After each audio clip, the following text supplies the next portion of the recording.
വിനീതമായി അഭ്യർത്ഥിക്കുകയാണ്. ഞാൻ നാമങ്ങളൊന്നും നീട്ടിക്കൊണ്ടാൻ ആഗ്രഹിക്കുന്നില്ല. ഇവിടെ ബഹുമാനനായ MT അബൂബക്കർ ഉസ്താദും ജലീൽ സഖാഫി ബുലാരി ഉസ്താദും രണ്ടുപേരും വളരെ പ്രധാനപ്പെട്ട വിഷയങ്ങളെക്കുറിച്ചൊക്കെ നമ്മോട് സംസാരിക്കുകയുണ്ടായി. ഇനി നമുക്ക് ഇൻഷാ അല്ലാഹ് മുഖാമുഖം നടക്കേണ്ടതുണ്ട്. അതുകൊണ്ട് സംഘാടകർ ഒരു 3 കസാര ഇവിടെ കൊണ്ടുവന്നിടുക. ആരെങ്കിലും ചോദിക്കാനുണ്ടെങ്കിൽ അവർക്ക് ഇരിക്കാനുള്ളതാണ്.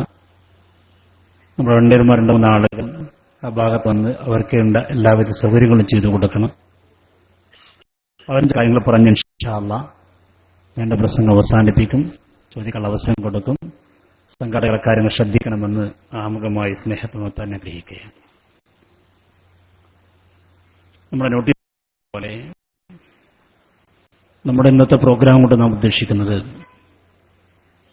സുന്നത്ത് ജമാഅത്തിന് വിരുദ്ധമായ ഏതൊക്കെ കക്ഷികളുണ്ടോ അവരുടെ ആദർശ പാപ്പരത്വങ്ങൾ സമൂഹത്തിന് മുമ്പിൽ ബോധ്യപ്പെടുത്തി കൊടുക്കുകയും സംസ്ഥകളുടെ ജമിയത്തുകളുടെ പരിശുദ്ധമായ ആശയങ്ങളിലേക്ക് സത്യസന്ധമായി ക്ഷണിക്കുകയും ചെയ്യുക എന്ന സദുദ്ദേശത്തോടുകൂടെയാണ് നമ്മൾ ഇങ്ങനൊരു പ്രോഗ്രാം ഇന്നിവിടെ സംഘടിപ്പിച്ചിരിക്കുന്നത്. നമുക്കറിയാം, നമ്മുടെ ഈ കൊച്ചു കേരളത്തിൽ മഹാനായ മുത്തുനബി മുഹമ്മദ് റസൂലുള്ളാഹി സ്വല്ലല്ലാഹു അലൈഹി വസല്ലം തങ്ങളുടെ കാലഘട്ടത്തിൽ വിശുദ്ധ ഇസ്ലാം എത്തിപ്പെടുകയും സഹാബാക്കളിലൂടെ താബിഈങ്ങളിലൂടെ തബഉ താബിഈങ്ങളിലൂടെ മഹത്തുക്കളായ പണ്ഡിത വരേണ്യരിലൂടെ മഖ്ദൂമി പണ്ഡിതന്മാരിലൂടെ മമ്പറം തങ്ങളിലൂടെ വെളിയങ്കുറമൽ ഖാദിയിലൂടെ അല്ലാഹുവിന്റെ ഖബർ ജീവിതം സന്തോഷത്തിലും റാഹത്തിലുമാക്കി കൊടുക്കുമാറാവട്ടെ. വളരെ ഭംഗിയായ രീതിയിൽ തന്നെ വിശുദ്ധ ഇസ്ലാം ഇവിടെ പ്രചരിപ്പിക്കപ്പെടുകയുണ്ടായി. അവരുടെ പ്രചരണത്തിന്റെ ഭാഗമായി ലോകത്തിന്റെ തന്നെ മാതൃകയാകും വിധത്തിൽ വിശുദ്ധ ഇസ്ലാം കേരളത്തിൽ പടർന്നു പന്തലിക്കുകയുണ്ടായി. കേരളത്തിൽ പള്ളി ദർസുകളും മദ്രസകളുമായി ഇതര സംസ്ഥാനങ്ങൾക്കെന്ന് മാത്രമല്ല അറേബ്യൻ രാജ്യങ്ങൾക്ക് പോലും മാതൃകയാകുന്ന വിധത്തിൽ വിശുദ്ധ ഇസ്ലാം കേരളത്തിൽ പടർന്നു പന്തലിച്ചു. മറ്റൊരു ശക്തിക്കും തകർക്കാനാവാത്ത വിധം ഇസ്ലാമിക രംഗത്ത് വലിയ മുന്നേറ്റമാണ് കേരളീയ മുസ്ലിമീങ്ങൾ നടത്തിയത്. അതുകൊണ്ട് തന്നെ ഇനി മുസ്ലിമീങ്ങളെ തകർക്കണമെങ്കിൽ, ഇസ്ലാം ഇവിടെ ഇല്ലായ്മയാക്കണമെങ്കിൽ ഇനി ഒരേ ഒരു മാർഗമുള്ള മുസ്ലിമീങ്ങൾക്കിടയിൽ ഭിന്നിപ്പ് കൊണ്ടുവരിക. ഇത് മനസ്സിലാക്കിയ മുസ്ലിം വിരുദ്ധ ചേരികൾ കൊണ്ടുവന്നതാണ് കേരളത്തിൽ സത്യം പറഞ്ഞാൽ 1920 ശേഷമുണ്ടായ കേരളീയ മുസ്ലിമീങ്ങൾക്കിടയിലുള്ള ഭിന്നിപ്പ്.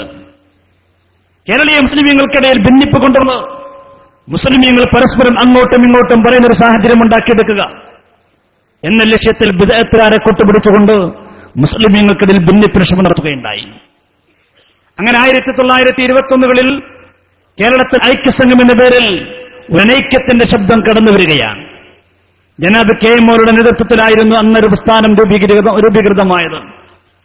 പിന്നീട് ആ വിവിധ പേരുകളിലുള്ള ഇൻസ്പെക്ഷൻ സംഘം, വഹാബിസം, ഇസ്ലാഹികൾ തുടങ്ങി വിവിധ പേരുകളിലായി ഇന്ന് ആ ഐക്യത്തിന്റെ പേരിൽ ഉടലെടുത്ത വഹാബി പ്രസ്ഥാനം എത്ര ഗ്രൂപ്പാണെന്ന് പോലും എണ്ണിത്താവാത്ത വിധം അനൈക്യത്തിന്റെ ഏറ്റവും വലിയ ഉദാഹരണമായി മാറിയിരിക്കുകയാണ്.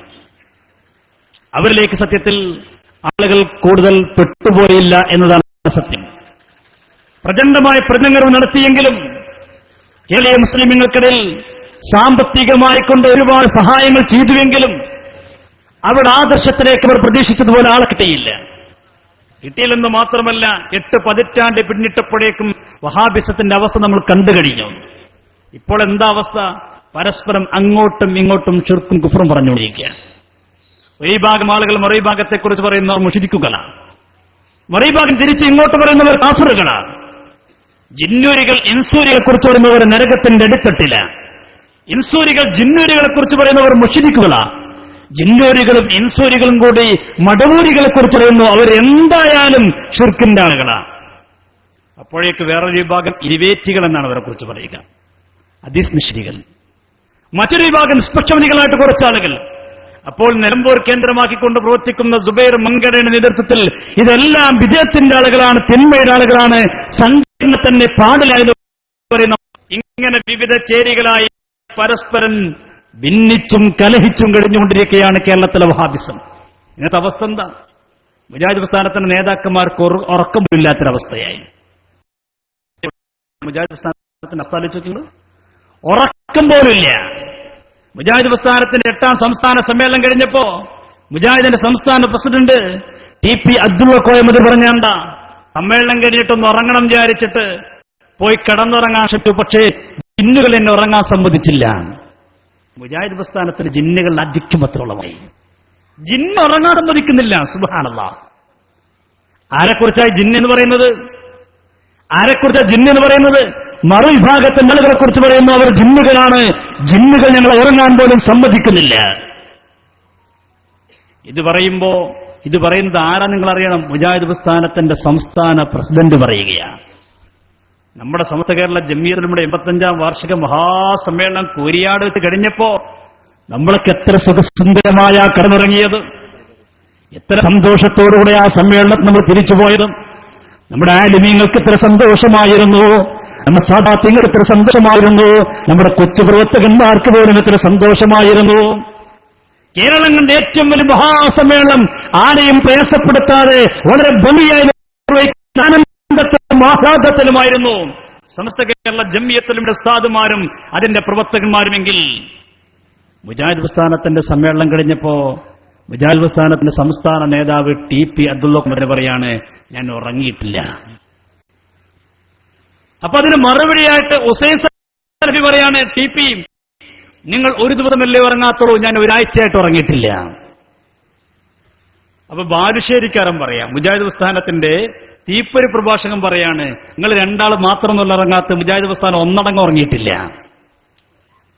മുജാഹിദിന്റെ സമ്മേളനത്തിന് കഴിഞ്ഞപ്പോഴേക്ക് മുജാഹിദ് പ്രസ്ഥാനത്തിന് ഒരാൾക്ക് ഉറക്കം പോലില്ല. നമ്മൾ പറയുകയല്ല, നമ്മൾ ആരോപിക്കുകയുമല്ല. ഇന്നവർ അനുഭവിക്കുന്ന വിഷയം നിങ്ങളുടെ മുമ്പിൽ ബോധ്യപ്പെടുത്തുക മാത്രമാണ് നാം ചെയ്യുന്നത്.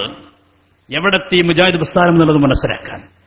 നിങ്ങളാരോ ബാങ്ക് കേൾക്കും. നിങ്ങൾ ഇൻഷാ അല്ലാഹ് ഞാൻ മറ്റേലേക്ക് തിരിച്ചു വരാം. ഉറക്കത്തിന് 2-3 ക്ലിപ്പ് ഇതിലിട്ട് ആദ്യം ഒന്നുകൾക്ക് നിങ്ങൾ അവർ പറയട്ടെ. ോട് എനിക്ക് പറയാനുള്ളത്, നിങ്ങൾ പറഞ്ഞു അന്നത്തെ രാത്രിയിൽ പിറ്റേന്ന് TPയുടെ പ്രസംഗത്തിൽ ബഹുമാന്യനായ TPയുടെ പ്രസംഗത്തിൽ അദ്ദേഹം വികാരത്തോടുകൂടെ പറഞ്ഞു, എന്ത്, ഇന്നലെ പ്രസംഗം കഴിഞ്ഞ് പരിപാടി കഴിഞ്ഞ് വീട്ടിലെത്തിയിട്ട് 1 മണിക്കൂർ എന്നെ ഉറങ്ങാൻ സമ്മതിച്ചിട്ടില്ല. നേരം പുലരുവോളം എന്റെ ഫോണിലേക്ക് മെസ്സേജുകളും വിളികളും നടത്തി. നിങ്ങൾ അദ്ദേഹം അവർക്കൊക്കെ പേരിട്ടത് ജിന്നുകൾ എന്നായിരുന്നു.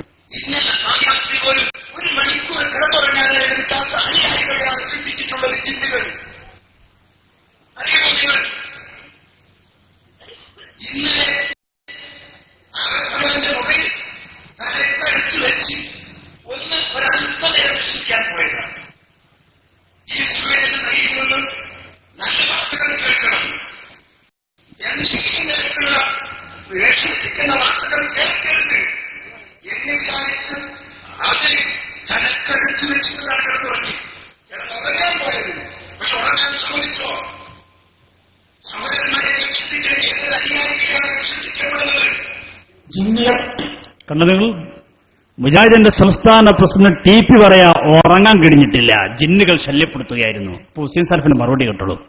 ഉറങ്ങാൻ വിട്ടില്ല എന്നാണ് നിങ്ങൾ പറഞ്ഞത്. നിങ്ങൾ പറഞ്ഞത് ജിന്നുകളെന്ന് ഉറങ്ങാൻ വിട്ടില്ല എന്നാണ്. മനുഷ്യരായി പഠിച്ചിട്ടുള്ള ഒരു സമൂഹത്തെ ജിന്നുകളെന്ന് നിങ്ങൾ പറയുമ്പോൾ അതിന്റെ ഹുക്ം എനിക്കറിയില്ല, ഞാൻ പറഞ്ഞു തരേണ്ടതില്ല. അതേപോലെ തന്നെ തീർന്നില്ല. പിന്നീട് നിങ്ങൾ പറഞ്ഞു, എന്നെ ബുദ്ധിമുട്ടിച്ചു. ഈ ഉണർന്നിരിക്കുന്ന സുബഹി വരെ എന്നെ ബുദ്ധിമുട്ട് ഉണർന്നുകൊണ്ടിരിക്കുന്ന ഈ മുനാഫിഖ് എന്ന് പറഞ്ഞു. നിങ്ങൾ മുനാഫിഖുകളെന്നും ജിന്നുകളെന്നും വിളിച്ച അതിനെപ്പറ്റിയല്ല ഞാൻ പറയുന്നത്. പക്ഷേ നിങ്ങൾ എന്റെ സങ്കടം കൂടി കേൾക്കേണ്ടതായിരുന്നു. എന്താ സർഫിവറിന്റെ സങ്കടങ്ങൾ കേൾക്കണം. ഇതുവരെ മുജാഹിദ് പറഞ്ഞിരുന്ന സങ്കടങ്ങളും ആവലാദികളും പ്രയാസങ്ങളൊക്കെ അള്ളാഹുവിന്റെ മുമ്പിലല്ലാതെ മറ്റൊരാളോട് പറയാൻ പാടില്ല. അലൈസല്ലാഹു ബികാഫിൻ അബ്ദാ എന്ന് പറഞ്ഞ മുജാഹിദുകളെ പറയുന്നു. TPയോട് പറഞ്ഞു, TP എന്റെ സങ്കടം നിങ്ങൾ കേൾക്കണം. എനിക്കും ഒരു സങ്കടമാണ് ഇവിടെ പറയാനുണ്ട്. ആ പരിപാടി നടത്തിയതിന്റെ പേരിൽ, ആ പ്രസംഗം 6 മിനിറ്റ് നടത്തിയതിന്റെ ആ ഒരു വിനീതമായ അഭ്യർത്ഥന, പൊന്നു നേതാക്കളെ, പൊന്നു മുജാഹിദേ എന്ന് വിളിച്ച് ഞാൻ നടത്തിയതിന്റെ പേരിൽ അന്ന് നേരം പുലരോളം മാത്രമല്ല ഇന്നേ വരെ എന്റെ ഫോണിലേക്ക് വരുന്ന മെസ്സേജുകൾക്ക് കയ്യും കണക്കുമില്ല. എന്നെ വിളിച്ചാക്ഷേപിക്കുന്നവർക്ക് കയ്യും കണക്കുമില്ല. എന്നെ ഉറങ്ങാൻ സമ്മതിക്കാത്തവർക്ക് കയ്യും കണക്കുമില്ല. ഞാൻ അവരെ എന്ത് വിളിക്കണം എന്റെ ബഹുമാന്യനായ PP നിങ്ങൾക്ക് പറഞ്ഞു തരണം. എന്തേ പറഞ്ഞത്? എന്റെ അവസ്ഥ നിങ്ങൾ മനസ്സിലാക്കണം. ഒരാഴ്ചയായിട്ട് എനിക്ക് ഉറക്കല്ല. എന്നെ മുജാഹിദിന്റെ ഇൻസൂരികൾ വിളിച്ചു ശല്യപ്പെടുത്തുന്നു. ഞാൻ അവരെ തിരിച്ച് അങ്ങോട്ടെന്താ വിളിക്കേണ്ടത് നിങ്ങൾ പറഞ്ഞു തരണം. ഹുസൈൻ സലഫി കരയാ. 6 മിനിറ്റ് ഹുസൈൻ സലഫി മുജാഹിദിന്റെ സമ്മേളനത്തിൽ പ്രസംഗിച്ച ഒറ്റ കുറ്റം. അപ്പൊ ബാലുശ്ശേരി പറയാണ്, TP നിങ്ങൾ മാത്രമല്ല ഉറങ്ങാത്തത്, ഞങ്ങൾ ആരും ഉറങ്ങിയിട്ടില്ല. അപ്പൊ എന്താ പ്രശ്നം? ഹുസൈൻ സലഫി സമ്മേളനത്തിൽ പ്രസംഗിച്ചു കഴിഞ്ഞപ്പോൾ പിന്നെ ഹുസൈൻ സലഫിയെ കാണാനില്ല. ആരെ തട്ടിക്കൊണ്ടുപോയി? ഇത് ആലോചിച്ചിട്ട് മുജാഹിദ് കേറണം. അന്ന് ഉറങ്ങിയിട്ടില്ല. കേൾക്കൂ, നിങ്ങൾ ബാലുശ്ശേരി പറയട്ടെ.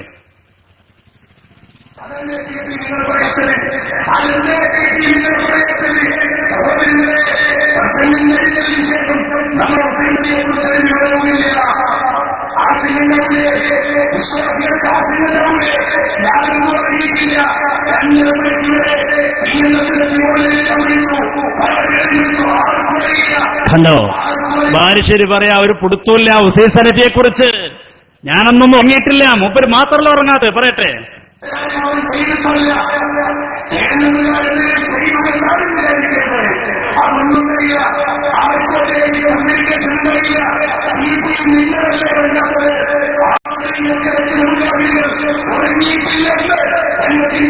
നിങ്ങൾ ആയിരക്കണക്കിന് മുജാഹിദ് ഉറങ്ങിയിട്ടില്ല. മുജാഹിദിന്റെ സമ്മേളനത്തിന്റെ അന്ന് മുജാഹിദുകൾക്ക് ശിവരാത്രിയായിരുന്നു.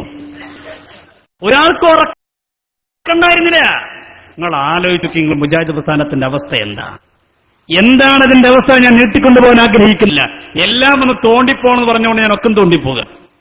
അതിനുള്ള സമയം കൂടെ ഉള്ളൂ. ആലോചിച്ചു. 921 കടന്നു വന്ന് മുജാഹിദ് പ്രസ്ഥാനത്തിന്റെ അവസ്ഥ നോക്ക് നിങ്ങൾ. ആളെ കിട്ടുന്നില്ല. കിട്ടിയ ഗ്രൂപ്പ് തന്നെ, കിട്ടിയ ആളുകൾ തന്നെ 8ഓളം ഗ്രൂപ്പുകളായി പൊട്ടിപ്പേർന്നിരിക്കുകയാണ്. എന്താണ് അവസ്ഥ? അവരെ കയ്യിൽ ആരും കൂടൂല, അവരെ പിന്നാരും കൂല. കാരണം അവരുടെ കയ്യിൽ ഒന്നുമില്ലെന്ന് സമുദായത്തിനറിയാം. ഞാനൊരു ഉദാഹരണം മാത്രം കാണിച്ചുകൊണ്ട് വേറെ ചിലയിലേക്ക് കടക്കാൻ ആഗ്രഹിക്കുകയാണ്.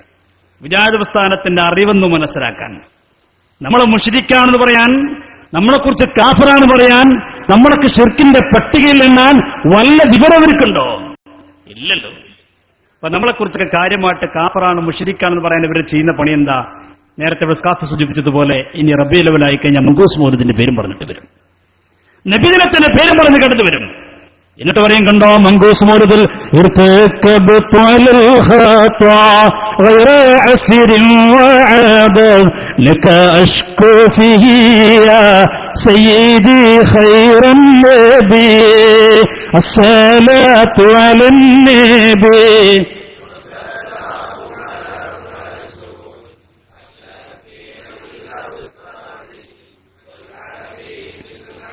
ഈ മങ്കൂസ് മൗലിദിലൂടെ നമ്മൾ ഇസ്തിഗാസ നടത്തുന്നതോട് ശിർക്കാണ്. അല്ലാഹുവിന്റെ റസൂലിനോട് സഹായം തേടിക്കൂടാ, അമ്പിയാക്കളോട് ഔലിയാക്കളോട് സഹായം തേടിക്കൂടാ. മങ്കൂസ് മൗലിദിന്റെ വസ്തഗാസ ബിഹി നൂഹ് അലൈഹിസ്സലാം, പുണ്യ നബിയെ കൊണ്ട് മഹാനായ നൂഹ് നബി അലൈഹിസ്സലാത്തു വസ്സലാം സഹായം തേടിയിട്ടുണ്ട്. ഇതൊക്കെ കള്ളക്കഥയാണ്, ശിർക്കാണ്, ചെയ്യാൻ പാടില്ല. ഇനി നോക്കുമ്പോൾ റബീഉൽ അവ്വൽ ആകുമ്പോഴേക്ക് നമ്മുടെ നാട്ടിലൊക്കെ നോട്ടീസ് വന്നു. നോട്ടീസ് നബിദിനം ശിർക്ക് തന്നെ, നബിദിനം അനിസ്ലാമികം, നബിദിനം ബിദ്അത്ത്, നബിദിനം പൈശാചികം. ഇനി എന്തൊക്കെ ഡിക്ഷണറിയിൽ പദപ്രയോഗങ്ങളുണ്ടോ അതൊക്കെ നബിദിന അല്ലേ? ഒരു മൗലവി പണ്ട് എഴുതിയില്ലേ? എന്താ എഴുതിയത്? നബിദിനാഘോഷം അനിസ്ലാമികം, അതിനേക്കാൾ ഭേദം മോഷണം, കള്ളക്കടത്ത്. സുബ്ഹാനല്ലാഹ്. നബിദിനത്തിൽ പങ്കെടുക്കുന്നതിനേക്കാൾ നല്ലത് കക്കാൻ പോകലാണ്, വണ്ടിച്ചോറുണ്ടാക്കാൻ ഇവർ ചെയ്യുന്നപ്പോ. നബിദിനത്തിൽ പങ്കെടുക്കുന്നതിനേക്കാൾ നല്ലത് കക്കാൻ പോകലാണ്. കണ്ടല്ലോ നിങ്ങൾ, അവരെ പ്രസിദ്ധീകരണത്തിൽ വന്നു നോക്കൂ നിങ്ങൾ. നബിദിനാഘോഷം തെറ്റ്, ഇതിനേക്കാൾ ഭേദം മോശം, കള്ളക്കടത്ത്. നബിദിന പരിപാടിയിൽ പങ്കെടുക്കുന്നതിനേക്കാൾ നല്ലത് കള്ളക്കടത്ത് പോകലാണ്. ആരായത്? മൗലവി സുഹൈർ ചുങ്കത്തറ. എന്നിട്ട് അതിലെഴുതി നബിദിനത്തിന് വേണ്ടി പരസ്യം കൊടുക്കാൻ പാടില്ല, ഒരു പൈസ പോലും കൊടുക്കാൻ പാടില്ല എന്ന് പറഞ്ഞത്. ഒരു നയാ പൈസ പോലും കൊടുക്കാൻ പാടില്ല നബിദിനത്തിന്. അതേ മുജാഹിദിന്റെ നേതാക്കന്മാർ എന്തിനൊക്കെ കൊടുത്തു? അതിനൊന്നും പ്രശ്നമില്ല. നോക്കൂ നിങ്ങൾ, മുജാഹിദ് പ്രസ്ഥാനത്തിന്റെ നേതാവ് TP അബ്ദുൽ ഖാദിറിനെ കൊടുത്തൊരു സംരംഭം ഞാൻ കാണിക്കാം. അതെന്താ കാണുന്നത്? സ്വാമിയേ ശരണമയ്യപ്പ, അയ്യപ്പൻ വിളക്ക് മഹോത്സവം. കടലുണ്ടി അയ്യപ്പൻ വിളക്ക് കമ്മിറ്റിയുടെ വരവ് ചെലവ് കണക്ക് പുസ്തകമാണ് കാണുന്നത്. അയ്യപ്പമുളക്കിന് സംഭാവന കൊടുത്ത അയ്യപ്പ ഭക്തന്മാർ. ആരൊക്കെ സംഭാവന കൊടുത്ത അയ്യപ്പ ഭക്തന്മാർ? ഞാൻ ഒന്ന്, തൈക്കൂട്ടത്തിൽ ശാരദ 1100 രൂപ. 2, അമ്പാളിപ്പറമ്പ് ദിലീപ് 1065 രൂപ.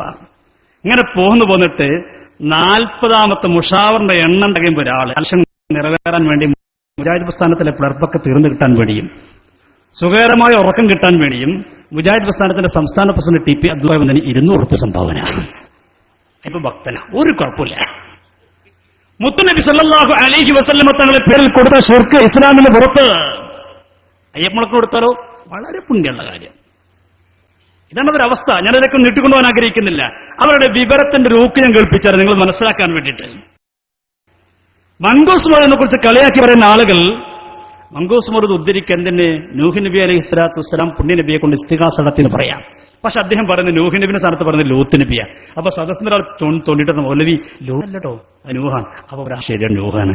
പിന്നെ കുറച്ച് നൂഹെന്നല്ല ലൂത്ത് തന്നെയാണ്. എന്നിട്ടതിന് ആയത്തൂത അവസാനം ഇയാൾ നമ്മളെ കാഫറാക്കാൻ വേണ്ടി സബീൻ എടുത്തിട്ട് മൗലൂദ് കിതാബ് എടുത്തിട്ട് മങ്കൂസ്മർ കൊണ്ടുപോകുക. അപ്പൊ അതിന് വസ്തഖാബിഹി നൂഹുണ്ട്. അപ്പൊ ഇയാൾ പറ്റിച്ചല്ല റബ്ബേ നിങ്ങൾ പറഞ്ഞിട്ടോ ശരി കേട്ടോണ്ടൊരു മൗലൂദിന്റെ വിവരത്തിന്റെ ഊക്ക് കേട്ടോളി. ഇസ്ലാമിന്റെ കാലത്ത് ഗംഭീരമായ ജലപ്രളയം, തൂഫാനുണ്ടായി, വെള്ളപ്പൊക്കമുണ്ടായി. സുബ്ഹാനഹു വ തആല അല്ലാഹു പറയുന്നുണ്ട് വനജ്ജൈനാഹു വഅഹ്ലഹു മിനൽ കർബിൽ അലീം. ലൂത്ത് നബി അലൈഹിസ്സലാമിനെയും ആ ലൂത്ത് നബി അലൈഹിസ്സലാമിന്റെ അഹ്ലുകാരെയും നജ്ജൈനാ നമ്മളാണ് രക്ഷപ്പെടുത്തിയത്. കണ്ടോ? ആര്? ലൂത്ത് നബിനെ. അപ്പൊ ബേക്കുന്നൊരു തോണ്ടല്. നൂഹ് നബി അലൈഹിസ്സലാമിന്റെ അതെന്ത് ഞാൻ എന്താ പറഞ്ഞിന്ന്? അപ്പൊ നിങ്ങള് നൂഹ പറഞ്ഞ ശരിയല്ല ലൂത്താണ്. അല്ല ലൂത്താണ് പറഞ്ഞ ശരിയല്ല നൂഹാണ്. അല്ലേ നിങ്ങൾക്ക് തെറ്റിയത് നമ്മൾ പറഞ്ഞല്ലോ ശരി. മൗലവിമാർ പറഞ്ഞതിന്റെ അപ്പുറം അപ്പീരില്ലല്ലോ. നിങ്ങൾക്ക് തെറ്റിയാണ്. അങ്ങനെ തന്നെ ഒരു സംശയമില്ല. നിങ്ങൾ ആലോചിച്ചോ ആരുടെ കാലത്ത്? ലൂത്ത് നബിന്റെ കാലത്ത്. ഇനി ആയത്തൊന്നിനോട്ടോളി. ലൂത്തിന്റെ പേരെ ഇസ്ലാമിനെ നമ്മളാണ് രക്ഷിച്ചത്. അദ്ദേഹത്തിന്റെ അഹ്ലുകാരെ നമ്മളാണ് രക്ഷിച്ചത് എന്ന് പലപ്പോഴും പറയാം. ആയത്തിലല്ല, വേറെ ആയത്തിൽ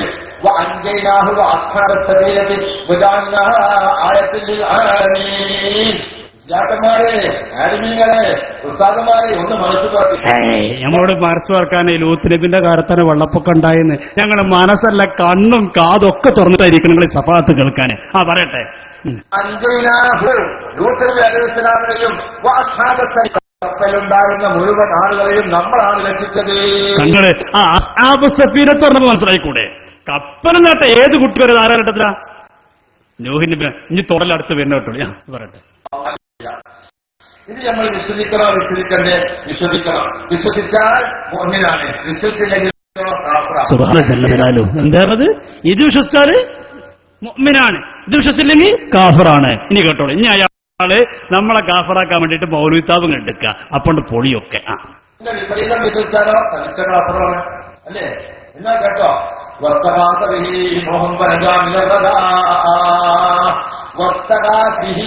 മുഹമ്മദ് നബിയോട് സഹായം തേടി പറ്റിച്ചല റബ്ബേ, കൊളായല റബ്ബേ. ഇതരെ പറഞ്ഞൊന്നും അല്ലല്ലോ ഇപ്പൊ ഇതില്. എന്താ ചെയ്യാ? ഇനി എന്താ ചെയ്യാ? എന്താ കേട്ട തന്നെ നിങ്ങള് പറഞ്ഞോടത്തന്നെ സംഭവം. സോറി ക്ഷമിച്ചു. അദ്ദേഹം പറഞ്ഞത് ശരി. കുറെ കാലമായിട്ട് വേദനയൊക്കെ പോയിട്ടല്ലേ? അദ്ദേഹം പറഞ്ഞ പോലെ തന്നെ എന്റെ ദാതാക്കൾ വന്നതാണ്. കുറെ ദിവസമായി പരിപാടിക്കൊന്നും പോരുന്നില്ല. വയസ്സായിട്ടിട്ട് നൂഹ് നബി ലൂത്ത് നബി ആവൂലല്ലോ. ഇയാൾക്ക് വയസ്സാനത്തിന് നബിമാരെ പേര് മാറുമോ? ആലോചിച്ച് നോക്കി. പിന്നെ ഇതിലൊക്കെ ആൾക്കാർ കൂടാൻ കൂട്ടരെ. പിന്നെ അതിനെ പറയേണ്ടതില്ല. പിന്നെ കടന്നു വന്നതാരാ? കേരളത്തിൽ ജമാഅത്തെ ഇസ്ലാമിക്കാർ. ജമാഅത്തെ ഇസ്ലാമിന്റെ അവസ്ഥയാണ്. എന്തു പറഞ്ഞിട്ടാണോ ജമാഅത്തെ ഇസ്ലാമി കേരളക്കരയിൽ കടന്നു വന്നത്? ആ ആശയങ്ങളൊക്കെ പരിപൂർണമായി ഒഴിവാകില്ലേ? ജമാഅത്തെ ഇസ്ലാമി കേരളക്കരയിൽ കടന്നു വരുമ്പോ അന്ന് ഇവിടെ സമൂഹത്തോട് പറഞ്ഞെന്താ? എന്തായിരുന്നു ഇന്ത്യയിൽ കടന്നു വരുമോ അല്ലെങ്കിൽ ചിട്ടയിൽ കടന്നു വരുമ്പോ അന്ന് കേരളീയ മുസ്ലിമീങ്ങൾ ഇന്ത്യൻ സമൂഹത്തോട് എന്താ അവർ പറഞ്ഞെന്താ? ഇസ്ലാമിക ഭരണകൂടം, ഇഖാമത്തുദ്ദീൻ അല്ലേ? എന്തൊക്കെയായിരുന്നു അന്നവർ പറഞ്ഞത്? ഒരു ഇസ്ലാമിക ഭരണകൂടം സ്ഥാപിക്കാനാണ് ഞങ്ങളുടെ ലക്ഷ്യം. പക്ഷേ ഇവിടുത്തെ നിലവിലുള്ള മുസ്ലിം സംഘടനകളൊന്നും അതിന് പറ്റുന്നവരല്ല. അവരൊക്കെ മതപരമായി കൊണ്ടൊരു നേതൃത്വത്തെയും രാഷ്ട്രീയമായി കൊണ്ട് മറ്റൊരു നേതൃത്വത്തെയും അംഗീകരിക്കുന്നവരാണ്. ഇസ്ലാം ഒരിക്കലും യോജിക്കാത്ത കാര്യമാണ്. എന്റെ ജമാഅത്ത് ഇസ്ലാമിന്റെ അസിസ്റ്റന്റ് അമീർ ഷെയ്ഖ് മുഹമ്മദ് കാരാക്കുന്ന് ആയത്തോതിക്കൊണ്ട് പറഞ്ഞു, ഫൈൻ തനാസഅതും ഫി ഷൈഇൻ ഫർദൂഹു ഇലല്ലാഹി വറസൂലിഹി. നമ്മൾക്കിടയിൽ തർക്കമുണ്ടായിക്കഴിഞ്ഞാൽ അള്ളാഹുവിലേക്കും റസൂലിലേക്കും ഇറക്കണമെന്നല്ലേ ഖുർആൻ പറയുന്നത്? നമ്മുടെ നേതാവ് ആന്റണിയാണെങ്കിൽ, കരുണാകരനാണെങ്കിൽ, സോണിയാഗാന്ധിയാണെങ്കിൽ, അന്ന് കരുണാകരൻ ജീവിച്ചിട്ടുള്ള കാലഘട്ടത്തിൽ പ്രസംഗിച്ചതാ. നമ്മൾ ഖുർആനിലേക്ക് മടങ്ങാൻ പറഞ്ഞ ആന്റണി സമ്മതിക്കുമോ? കരുണാകരൻ സമ്മതിക്കുമോ? സോണിയാഗാന്ധി സമ്മതിക്കുമോ? പിണറായി സമ്മതിക്കുമോ? പിന്നെ എങ്ങനെ മതരംഗത്തൊരു നേതൃത്വവും രാഷ്ട്രീയ രംഗത്ത് മറ്റൊരു നേതൃത്വം? അതുകൊണ്ട് മുസ്ലിമീങ്ങൾക്ക് രണ്ട് നേതൃത്വം പാടില്ല. മതപരമായാലും രാഷ്ട്രീയമായാലും ഒരു ഇസ്ലാമിക ഭരണകൂടം ഇവിടെ ആവശ്യമാണ്. അതുകൊണ്ട് ജമാഅത്ത് ഇസ്ലാമി കാലഘട്ടത്തിൽ പറഞ്ഞു, ഇന്ത്യൻ വ്യവസ്ഥിതിക്ക് വോട്ട് ചെയ്യാൻ പാടില്ല. ഇവിടെ മത്സരമുണ്ടാകുമ്പോൾ സ്ഥാനാർത്ഥിയെ നിർത്താൻ പാടില്ല. ഒരു സ്ഥാനാർത്ഥിയായിട്ട് ഒരാൾ നിന്നാൽ അയാൾ വോട്ട് ചെയ്യപ്പോഴും നിഷിദ്ധമാണ്. അനിസ്ലാമിക ഭരണകൂടം എന്നുള്ളത് മുസ്ലിമിന് ചിന്തിക്കാനേ കഴിയാത്ത കാര്യമാണ്. ജമാഅത്ത് ഇസ്ലാമി അക്കാലഘട്ടത്തിൽ എഴുതുകയും പറയുകയും ചെയ്തു. എന്തിനേറെ ജമാഅത്ത് ഇസ്ലാമി പറഞ്ഞു, ഗവൺമെന്റ് സ്കൂളിൽ പോയി പഠിക്കുന്നതോട് ശിർക്കാണ്. ഒരു LP സ്കൂളിൽ കൊണ്ടൊരു കുട്ടി ചേർത്തിയാൽ അതോടെ കുട്ടി കാഫറായി. ഇല്ലെന്ന് പറയാൻ കഴിയുമോ? രേഖകളൊക്കെ നമ്മുടെ കയ്യിലുണ്ട്. നമ്മുടെ കയ്യിൽ ഇതിലൊക്കെ രേഖയുണ്ട്. നമ്മളിതാ ജമാഅത്ത് ഇസ്ലാമിയെ സർവാന സ്വാഗതം ചെയ്യുകയാണ്. ജമാഅത്ത് ഇസ്ലാമിക്കാരെ കടവരാം, ചോദിക്കാം, നമ്മളതിന് വ്യക്തമായ മറുപടി പറഞ്ഞു കൊടുക്കാം. ജമാഅത്ത് ഇസ്ലാമി ഒരു കാലത്ത് പ്രസംഗിച്ചു, എഴുതി വെച്ചു. ജമാഅത്ത് ഇസ്ലാമിന്റെ നേതാവ് ഷെയ്ഖ് മുഹമ്മദ് കാരാക്കുൻ അദ്ദേഹം തന്നെ ആയത്തോതിക്കൊണ്ട് അക്കാലഘട്ടത്തിൽ അക്കാര്യം സമർത്ഥിച്ച് നിങ്ങൾ കേൾക്കൂ.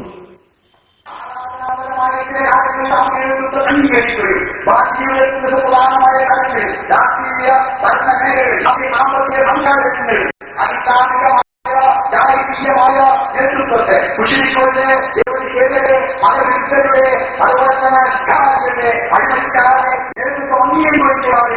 ഒരു ഇസ്ലാമിക ബോധത്തിൽ അധികമാണ് എന്ന അതുകൊണ്ടാൽ ജീവിതത്തിന് മുഴുവൻ മേഖലയിൽ ഇസ്ലാമിക നേതൃത്വം അംഗീകരിക്കുന്നവരെക്കാൾ ഇസ്ലാം നമ്മോട് പഠിപ്പിക്കുന്നത്. ഇതുകൊണ്ടാണ് പറയുന്നു, യാതൊരു അതിനുള്ള കളിക്കാർക്ക് അനുസരിക്കുക, പ്രവാചകനുസരിക്കുക, നിങ്ങളിൽ നിന്നുള്ള കേൾക്കാന് നിങ്ങളിൽ നിന്നുള്ള നേതാക്കളെ അനുസരിക്കുക. മാത്രമല്ല നിങ്ങൾക്ക് ഭിന്നതയുണ്ടായ അള്ളാഹുവിലേക്കും പ്രവാചകനിലേക്കും നടക്കാം. ജീവിതത്തിന്റെ സുപ്രധാനമായ രാഷ്ട്രീയ കാര്യങ്ങളിൽ നമ്മുടെ നേതാവ് സോണിയാഗാന്ധിയാണ്. വിവാഹമുണ്ടാകുമ്പോൾ തട്ടുണ്ടാകുമ്പോൾ പറഞ്ഞാൽ സോണിയാഗാന്ധി സമ്മതിക്കുമോ? കർണാടകൻ സമ്മതിക്കുമോ? കേന്ദ്രം സമ്മതിക്കുമോ? ഏതെങ്കിലും രാഷ്ട്രീയ വന്നോ സൗകര്യ സന്നദ്ധരോ പ്രശ്നങ്ങളുണ്ടാകുമ്പോൾ ഖുർആനിലേക്കോ പ്രവാചകനിലേക്കോ സർക്കാർ എന്നെ എപ്പോഴെങ്കിലും സമ്മതിക്കുമോ? കണ്ടോ എന്തേ പറഞ്ഞത്? ഫൈൻ തനാസഅതും ഫീ ഷൈഇൻ ഫർദൂഹു അല്ലാഹു വറസൂലിഹി. നമുക്കുള്ള തർക്കമുണ്ടായിക്കഴിഞ്ഞാൽ അള്ളാഹുവിലേക്കും റസൂലിലേക്കും മടക്കണമെന്നല്ലേ ഖുർആൻ പറയുന്നത്.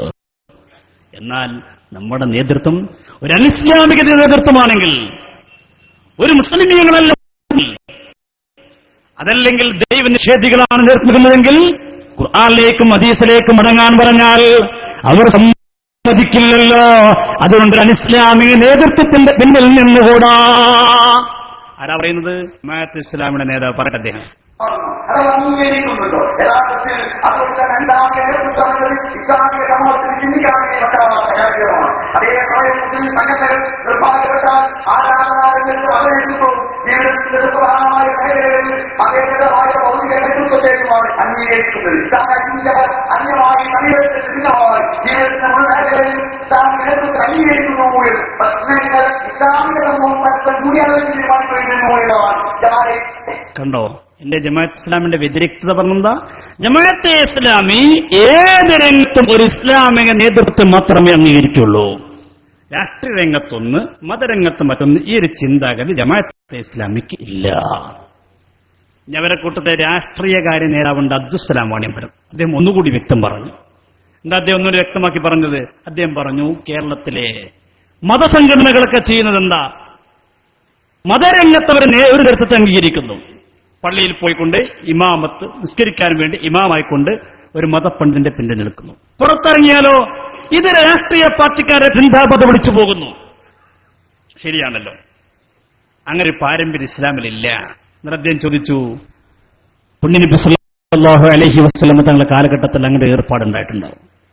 നിസ്കരിക്കാൻ വേണ്ടി സിദ്ദീഖ് റളിയല്ലാഹു അൻഹു അബൂബക്കർ റളിയല്ലാഹു അൻഹു പോയിട്ട് നബിന്റെ നാല് തുടർന്ന് നിസ്കരിക്കുകയും നിസ്കാരം കഴിഞ്ഞിട്ട് അബൂജഹലിന്റെ പിന്നാലെ ഉത്ബത്തിന്റെ പിന്നാലെ ഷൈബത്തിന്റെ പിന്നാലെ സിന്ദാബാദ് വിളിച്ചു പോയിട്ടുണ്ടോ? അങ്ങനെ ഒരു പാരമ്പര്യം മുസ്ലിം ലോകത്തില്ല.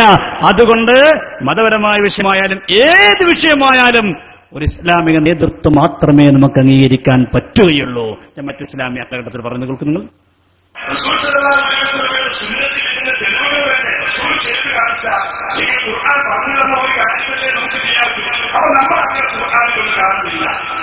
പിന്നെ മതത്തിന് വേണ്ടിയിട്ട് ഒരു സംഘടന, രാഷ്ട്രീയത്തിന് വേണ്ടിയിട്ട് ഒരു സംഘടന, ഇതൊക്കെ വ്യവസ്ഥ ഖുർആനിൽ കാണുന്നില്ല. ഇന്നുപോലെ റസൂൽ സല്ലല്ലാഹു അലൈഹി വസല്ലം ജീവിതത്തിൽ കാണുന്നില്ല. റസൂലിനെ അബൂബക്കറിന്റെ മുകളിൽ എടുത്തുകൊണ്ട് വലിയ പള്ളിയിൽ വന്നിരിക്കുന്നു.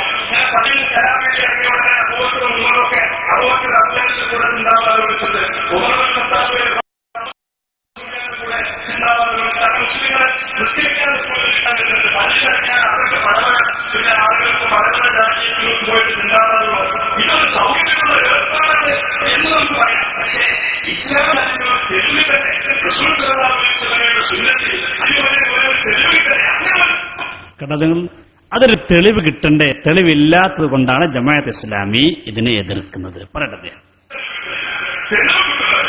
റസൂൽ സല്ലല്ലാഹു അലൈഹി വസല്ലം കൊണ്ടുവന്ന ഇസ്ലാം അത് ദീനിനും ദുനിയാവിനും ഒരേ ഇസ്ലാമാണ്.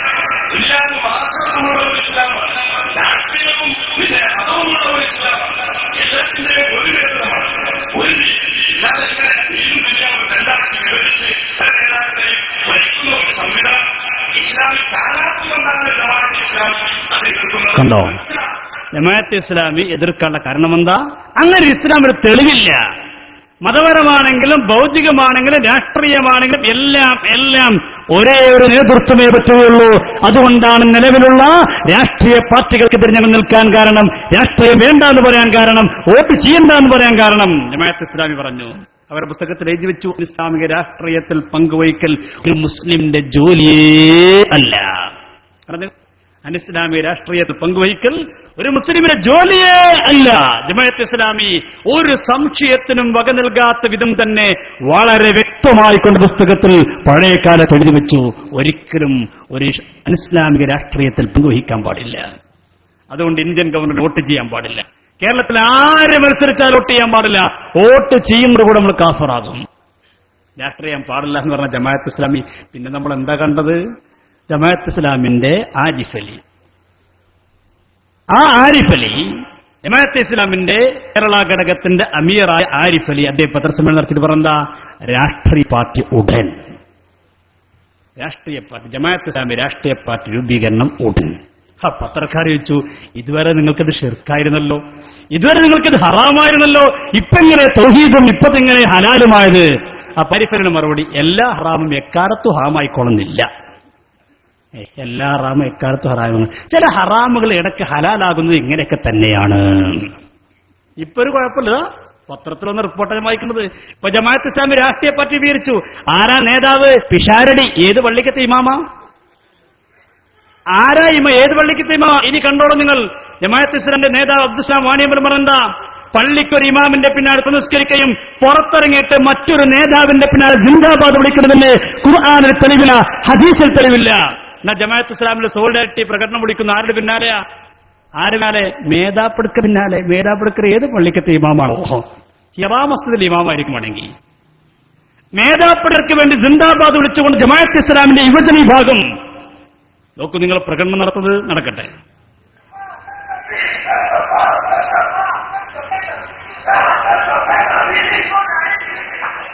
മുന്നിൽ നിൽക്കുന്ന ആരാ? മേധാപ്പെടുക്കർ. പോട്ടെ പോട്ടെ.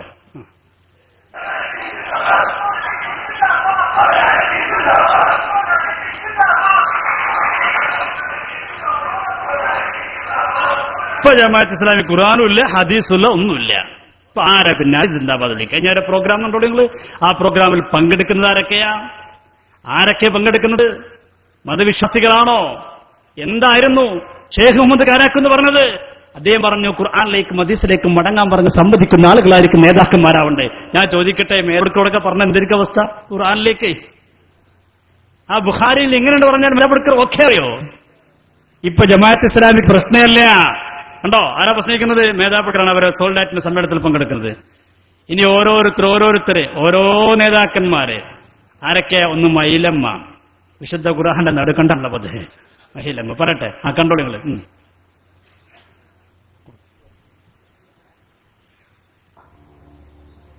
നേതാക്കൾക്ക് മുതൽ പ്ലാസ്റ്റിമകയിലെ മൈലമ്മ വരെ ഇരകൾക്ക് വേണ്ടി വാദിക്കാനെത്തിയിരുന്നു.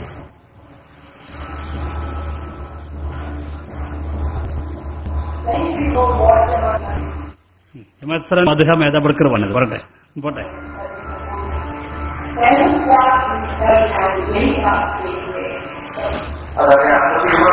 ഇതായ രാമകൃഷ്ണൻ, അയാളെ മതവിശ്വാസിയ DAFന്റെ അഖിലേന്ത്യാ മുൻ പ്രസിഡന്റ് രാമകൃഷ്ണൻ ഒക്കെ ജമാഅത്ത് ഇസ്ലാമിക്ക് ഇപ്പൊ ഹലാല. പറട്ടെ. ഇനി വിശ്വഹിന്ദു പരിഷത്തിന്റെ നേതാവുണ്ട്, അദ്ദേഹം പറയുന്നുണ്ട് ജമാഅത്ത് ഇസ്ലാമി സോളിഡാരിറ്റി ഏത് നരകത്തിലേക്ക് വിളിച്ചാലും ഞങ്ങളൊപ്പം ഉണ്ടാകും. അതിനെ പറ്റിയ പാർട്ടില്ലോ. നിങ്ങൾ ആലോചിച്ചു നിങ്ങള് ജമാഅത്ത് ഇസ്ലാമിക്ക് എന്ത് പറയാനുണ്ട്? ഇപ്പോ എന്ത് പറയാനുണ്ട്? ജമാഅത്ത് ഇസ്ലാമി എന്തിന്റെ പേരിലാണോ ഈ കേരളത്തിൽ രൂപീകൃതമായെങ്കിൽ ആ ആശയം പരിപൂർണമായി പിൻവലിച്ചിരിക്കുന്നു. എങ്കിൽ പിന്നെ ജമാഅത്ത് ഇസ്ലാമിൽ പെട്ടുപോയ എന്റെ പ്രിയപ്പെട്ട മാന്യ സഹോദരന്മാരോട് ഞാൻ സ്നേഹത്തോടെ ചോദിക്കട്ടെ, ഇനി എന്തിനെതിരെ നിൽക്കണം? ഇനി എന്തിനെതിരെ നിൽക്കണം? അതുകൊണ്ട് തന്നെ ജമാഅത്ത് ഇസ്ലാമിലേക്കും വല്ലാത്ത ഒഴുക്കൊന്നുണ്ടായില്ല. അപ്പൊ പിന്നെ ചില ആളുകൾ മനസ്സിലാക്കി ഇനി ഒരേ ഒരു മാർഗമുള്ളൂ. അതെന്താ? ജമാഅത്ത് ഇസ്ലാമി, മുജാഹിദ്, തബ്ലീഗ് ജമാഅത്ത് ഇങ്ങനെ പുത്തൻ ആശയം കൊണ്ടുവന്നാലൊന്നും കേരളത്തിൽ ഭിന്നിപ്പുണ്ടാക്കാൻ കഴിയില്ല. എന്നൊരു കാര്യം ചെയ്യുക, സമസ്തീത്തിന് ചില പ്രശ്നം ഉണ്ടാക്കുക. അങ്ങനെ അടുത്ത ഘട്ടത്തിൽ കിടക്കുന്നത്. അതിന് മുമ്പ് മറ്റു കാര്യം സൂചിപ്പിക്കാൻ നമ്മുടെ സുപ്രഭാതം ദിനപത്രം അൽഹംദുലില്ലാഹ് അത് ഉടൻ തന്നെ ഇറങ്ങാൻ പോവുകയാണ്. കലണ്ടർ ഇപ്പോൾ പുറത്തിറങ്ങിയിട്ടുണ്ട്. ഇൻഷാ അല്ലാഹ് സുപ്രഭാത പത്രം ഉടൻ തന്നെ ഇറങ്ങും. നമ്മളൊക്കെ അതിന്റെ പ്രതീക്ഷയിലാണുള്ള. അല്ലാഹു സുബ്ഹാനഹു വ തആല അതിന്റെ എല്ലാ തടസ്സങ്ങളും നീക്കി ഭംഗിയായി ഞങ്ങളെ സൗഭാഗ്യം നൽകി അനുഗ്രഹിക്കുമാറാവട്ടെ. അതിന്റെ പ്രസ് നമ്മൾ വലിയ കോടികൾ വിലമതിക്കുന്ന ഒരു പ്രസ്സാണ്. അത് ബുക്ക് ചെയ്തു, അതിന്റെ പണി നടന്നുകൊണ്ടിരിക്കുന്നു. ഉടൻ തന്നെ പത്രം ഇറങ്ങാനുള്ള എല്ലാ പണികളും നമ്മൾ ഉസ്താദുമാർ നടത്തിക്കൊണ്ടിരിക്കുന്നുണ്ട്. നമ്മുടെ വീടുകളിലൊക്കെ ഇൻഷാ അല്ലാഹ് സുപ്രഭാതത്തിന്റെ കലണ്ടർ നമ്മുടെ വീട്ടിലൊക്കെ കയറി വരുമ്പോൾ അവിടെ കാണട്ടെ. സുപ്രഭാതം ഇറങ്ങുന്നതിന്റെ മുമ്പ് തന്നെ കേരളീയ മുസ്ലിമീങ്ങൾ എന്നല്ല കേരളത്തിലെല്ലാവരും നെന്നിലേറ്റൊരു പത്രമായി മാറണം സുപ്രഭാതം. അതുകൊണ്ട് എല്ലാവരും അതിന്റെ കലണ്ടറുമായി കൊണ്ട് നമ്മുടെ പ്രവർത്തകന്മാരുടെ മുന്നിൽ വരുമ്പോൾ ഒരു 10 രൂപ നൽകിയിട്ട്, വലിയ സംഖ്യ ഒന്നും നിൽക്കേണ്ടതില്ല, അതിലേക്ക് ഒരു 10 രൂപ കൊടുത്ത് എല്ലാവരും അവിടെ ഇരുന്നവർ അങ്ങോട്ട് എത്തും. ആരിങ്ങോട്ട് വരുന്നു വേണ്ട. സാധനം ഇഷ്ടം പോലെ ഉണ്ട്. നിങ്ങൾക്ക് എല്ലാവർക്കും ഒരു കോപ്പി തരാനുള്ള സാധനം കൊടുത്തിട്ടുണ്ട്. എല്ലാവരും കോപ്പി വാങ്ങുകയും നമ്മുടെ സ്ഥാപനങ്ങളിൽ നമ്മുടെ വീടുകളിലൊക്കെ കയറി വരുന്നവരത്ത് എങ്ങനെ കാണട്ടെ സുപ്രഭാതം. അതിൽ മാത്രമല്ല, ഈ കലണ്ടർ വേറെ പ്രത്യേകത കൂടിയുണ്ട്. എല്ലാ വിഷയങ്ങളും ഉൾക്കൊള്ളുന്ന ഒരു കലണ്ടറാണ്. സാധാരണ നമ്മൾ മറ്റുള്ള കലണ്ടർ വാങ്ങിക്കഴിഞ്ഞാൽ പല വിഷയങ്ങളും ഉണ്ടാവില്ല. ഇതിൽ നമുക്ക് ആവശ്യമായ എല്ലാ കാര്യങ്ങളും ഉൾക്കൊള്ളിച്ചുകൊണ്ടുള്ള നല്ലൊരു കലണ്ടറാണ് SK സംസ്ഥാന കമ്മിറ്റി പുറക്കിയിട്ടുള്ളത്. ഇന്നാണ് ഇതിന്റെ പ്രകാശനം കഴിഞ്ഞത്. ആദ്യമായിട്ട് കിട്ടുന്ന വിഭാഗങ്ങളാണ്.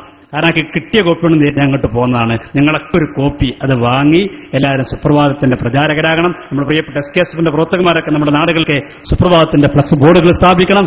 അത് വല്ലാതെ പ്രചരണം കൊടുക്കണം. ചില ആളുകൾക്ക് ഈ അടുത്ത ചില പത്രത്തിലൊക്കെ എഴുതിച്ചു സുപ്രഭാതം ഉണ്ടാവൂല. അവർ വിചാരിച്ച അവരുടെ പള്ളി പോയായിരിക്കും ഈ സുപ്രഭാതം എന്നുള്ളത്. നമ്മെ സംബന്ധിച്ചിടത്തോളം ഒരു സംശയത്തിന്റെ ആവശ്യമില്ല. നമ്മളെല്ലാ കാര്യങ്ങളും അൽഹംദുലില്ലാഹ് ഞാൻ പറഞ്ഞു കൊടുത്തിട്ടാണ് പ്രസ് ബുക്ക് ചെയ്തിരിക്കുന്നത്. വലിയൊരു പ്രസ്. ഇന്നത്തെ കേരളത്തിലെ ഈ എല്ലാ പത്രം ഇറക്കുന്നതിനേക്കാളും ഏറ്റവും നല്ല പ്രസ്സിനാണ് നമ്മൾ ബുക്ക് ചെയ്തിരിക്കുന്നത്. നിലവിലെ പല പത്രങ്ങൾക്കും 2 പേജ് കളറടിക്കാൻ കഴിയുള്ളൂ. സുപ്രഭാതം എവിടെ വെച്ചിട്ട് ബോർഡ്? നിങ്ങൾ ആദ്യം നിങ്ങളെ പള്ളിന്റെ കാര്യം പറയും, എന്നിട്ടാക്ക ഞങ്ങളെ സുപ്രഭാതത്തിന്റെ കാര്യം. കൈയില്ലാത്ത വിരലില്ലാത്ത കുറ്റം പറഞ്ഞിരിക്കുന്നത് നാണല്ലേ ചൈനമാരെ നിൽക്കുന്നു. ഞങ്ങളിത് ഡേറ്റ് കറക്റ്റ് ചെയ്ത് പറഞ്ഞു. കേരള സമൂഹത്തിന്റെ കയ്യിൽ സുപ്രഭാതം ഇറങ്ങിയിരിക്കും, ഒരു സംശയമില്ല. ഒരു ഡേറ്റ് പറയും, ഇന്ന ഡേറ്റിന് ഞങ്ങളെ പള്ളി ഉദ്ഘാടനം ചെയ്യുന്നു. നിങ്ങളൊന്ന് പറഞ്ഞാൽ നിങ്ങളൊന്ന് പറയും, ഇന്ന ഡേറ്റ് നിങ്ങളെ പള്ളി ഉദ്ഘാടനം ചെയ്യുന്നു. കഴിയില്ല മക്കൾ, കഴിയില്ല. ഉസ്താദ് പറഞ്ഞെന്താ? ഇത് മാതൃഭൂമിയാണ്. ഈ ലക്ക മാതൃഭൂമി ആഴ്ചപ്പതിപ്പാണ്. ഇതിന് ആഴ്ചപ്പതിപ്പ് കാണിച്ചു കൊടുത്ത മാതൃഭൂമി ആഴ്ചപ്പതിപ്പിൽ കാന്തപുരത്തിനോടൊരു ചോദ്യം. എന്താ ചോദ്യം? ഈ പള്ളിയൊക്കെ അങ്ങയുടെ ഒരു തന്ത്രമായിരുന്നില്ലേ, മാർക്കറ്റിംഗ് തന്ത്രമായിരുന്നില്ലേ? ലേഖനയ്ക്ക് നന്നായിട്ടറിയാം കാന്തപുരം നല്ലൊരു തട്ടിണ്ടാണ്. അത് ചോദിച്ചു മാർക്കറ്റിംഗ് തന്ത്രമല്ലേ? അങ്ങനെയൊന്നും ഞങ്ങൾ പറയുകയോ പ്രവർത്തിക്കുകയോ ചെയ്തിട്ടില്ല. തിരികേശത്തിന്റെ പേരിൽ ഒരു പിരിവും ഞങ്ങൾ നടത്തിയിട്ടില്ല. പള്ളിയുണ്ടാക്കാൻ ഇതിന്റെ ഒന്നും ആവശ്യമില്ല. തിരിച്ചൊന്നും പള്ളിക്കുമല്ല, അതൊക്കെ നമ്മളെ പോക്കറ്റിക്കാണ്. പള്ളി ഉണ്ടാക്കാൻ പിരിവിന്റെ ഒന്നും ആവശ്യമില്ല. ഇന്ത്യയിലാകമാനം 2000-ലധികം പള്ളികൾ ഞങ്ങൾക്കുണ്ട്. ഇന്ത്യയിലാകമാനം ഇപ്പുണ്ടല്ലോ. ഇവിടെ കേരളത്തിൽ വെച്ച് അത് കർണാടകയിലാണ്, അത് തമിഴ്നാട്ടിലാണ്. അതൊന്നും കാണാനല്ലോ. അത് ജമ്മു കാശ്മീരിലാണ്, അവിടെ നിന്നാണ്. അത് ബീഹാറിലുണ്ട്. അവിടെ പോയി നമ്മളിങ്ങനെ വണ്ടിയെടുത്ത് പിന്നാലെ വരും. അപ്പൊ ചോദ്യം, തിരികേശപ്പള്ളി എന്നൊരു ആശയം ഇല്ലെന്നാണോ? മറുപടി, അങ്ങനൊരു പള്ളിയില്ല. SSF-കാരാ, നീയൊക്കെ ബോർഡ് വെച്ചില്ലേ? ഇൻഷാ അല്ലാഹ് ഞാൻ സമയമുണ്ട് പിന്നീട് കാണിക്കും. ഒരു കാര്യത്തിൽ നിങ്ങൾ ബോർഡ് വെച്ചില്ലേ? ഈ യൂണിറ്റിലൊക്കെ നിങ്ങൾ ബോർഡ് വെച്ച് ഓർമ്മയില്ലേ? തിരികേശ സൂക്ഷിപ്പിന് ഉത്തമ കേന്ദ്രം എന്ന് പറഞ്ഞിട്ട് ഒരു ബോർഡ് സ്ഥാപിച്ചല്ലേ നിങ്ങൾ? ആ ബോർഡിലൊക്കെ നിങ്ങൾ എന്നെ പറഞ്ഞത് മുടിപ്പള്ളി എന്ന് പറഞ്ഞിട്ട് കേരളത്തിലെ ഏറ്റവും വലിയ പള്ളി എന്ന് പരിചയപ്പെടുത്തിയിട്ട് ആ ബോർഡ് നിങ്ങൾക്ക് മറക്കാനായോ? ഉസ്താദ് പറയുന്നു അങ്ങനെ ഒരു പള്ളിന്റെ ചിത്രത്തിലില്ല. അങ്ങനെ പള്ളിന്നില്ല, ചരിത്രത്തിൽ അങ്ങനെ പള്ളിന്നില്ല. ഓർമ്മല്ലേ നമ്മുടെ നാടുകളിലൊക്കെ ബോർഡ് കാണാനില്ല. ഈ ബോർഡ് SSF-കാരാ ദൂരം നിന്ന് കാണുന്നെങ്കിൽ കണ്ടോ, നീ പണ്ട് വെച്ച ബോർഡാ. അത് പറയുന്നത് അങ്ങനെ ഒരു പള്ളിയല്ല. അത് തീരുമാനിച്ചിട്ട് മതി നിങ്ങൾ സുപ്രഭാതത്തിൽ കിടക്കണേ. ഞാൻ പേരെ കിടക്കാൻ ആഗ്രഹിക്കുന്നില്ല. സാധനം കിട്ടും, എല്ലാവർക്കും ഉണ്ട്. ഞങ്ങളവിടെ ഇരുന്നാ മതി. കണ്ടങ്ങള് ഞാൻ പറഞ്ഞില്ലേ, ഈ പത്രം സമൂഹം നെഞ്ചിലേറ്റിക്കഴിഞ്ഞു. അതിന് ആവേശം കാണിക്കുന്നെങ്കിൽ പത്രത്തിൽ എത്ര ആവേശമായിരിക്കും നമുക്ക് കിട്ടും. നിങ്ങൾക്ക് എല്ലാവർക്കും കിട്ടും. അവിടെ ഇരുന്നാ മതി, സാധനം എത്തും. ഞാൻ പറഞ്ഞു വരുന്നിരുന്നത്, എന്റെ പ്രിയപ്പെട്ട മുസ്ലിമീങ്ങളെ, ഈ മുസ്ലിമീങ്ങൾക്കിടയിൽ അടുത്തൊരു ശത്രുതാ മനോഭാവത്തോട് കടന്നതാണ്. ഇവിടുത്തെ മുസ്ലിം വിരുദ്ധ ചേരികൾ കണ്ടെത്തിയൊരു മാർഗമാണ് സമസ്ത കേരള ജംഇയ്യത്തുൽ ഉലമക്കിടയിൽ ഭിന്നിപ്പുണ്ടാക്കിയാലോ.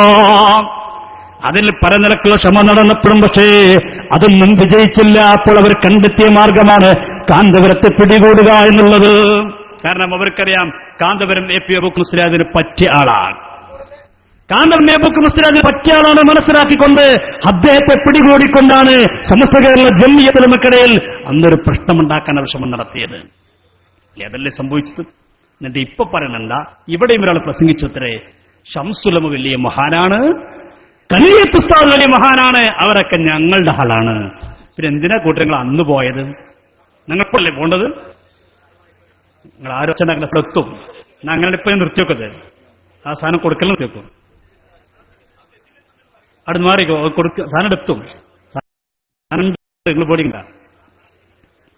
എന്ത് മഹാനായ ശംസുൽ ഉലമയും കണ്ണിയത്ത് ഉസ്താദും അവർ ഞങ്ങളുടെ ആളാണ് പോലും. ഇപ്പൊ കണ്ണൂർ വെച്ചുകൊണ്ടും പേരോടത്തമ്മ സഖാഫി പ്രസംഗിച്ചെന്താ? കോഴിക്കോട് വെച്ചുകൊണ്ടും പേരോടത്തമ്മ സഖാഫി എന്താ? ഇവിടെ വെച്ചുകൊണ്ട് വേറെ സഖാഫിയും പ്രസംഗിച്ചെന്താ? ശംസുൽ ഉലമയും കണ്ണിയത്ത് ഉസ്താദൊക്കെ ഞങ്ങളാളാ. പിന്നെ എന്താ സംഭവിച്ചതറിയോ? ശംസുൽ ഉലമയെ ചില ആളുകൾ പോയി തെറ്റിദ്ധരിപ്പിച്ചു. ശംസുൽ വലിയ മഹാനാണ്. ശംസുൽ ഉലമയെ ചില ആളുകൾ പോയി തെറ്റിദ്ധരിപ്പിച്ചുകൊണ്ട് AP ഉസ്താദുമായി കൊണ്ട് അകലാനുള്ള ശ്രമം നടത്തി. അങ്ങനെയാണ് സമസ്തയിൽ പിളർപ്പുണ്ടായത്. സുബ്ഹാനല്ലാഹ്. ശംസുൽ ഉലമയ്ക്ക് ഏറ്റവും ഇഷ്ടപ്പെട്ട ആൾ AP ആയിരുന്നു അത്രേ. നിങ്ങൾ ആലോചിക്കണം. ഇപ്പൊ പറയുന്നതാ, ഇതുവരെ ഇന്നലകളിൽ ഇവരെന്തേ പറഞ്ഞത്? ശംസുൽ ഉലമക്ക് വഴിതെറ്റിപ്പോയി, ശംസുൽ ഉലമ ബിദ്അത്തുകാരോടൊപ്പം വേദി പങ്കിട്ടവരാണ് എന്ന് പറഞ്ഞ ആളുകൾ ഇപ്പൊ പറയുന്നു. പേരോടത്തമ്മ സഖാഫി പറയുന്നു, കേൾക്കും നിങ്ങൾ. വളരെ സജീവമായി മുന്നേറിക്കൊണ്ടിരിക്കും. ഞാൻ ഒരു കാര്യം സൂചിപ്പിക്കുകയാണ്. ഈ മഹത്തായ പ്രസ്ഥാനം പ്രവർത്തിച്ചുകൊണ്ടിരിക്കുമ്പോൾ ചില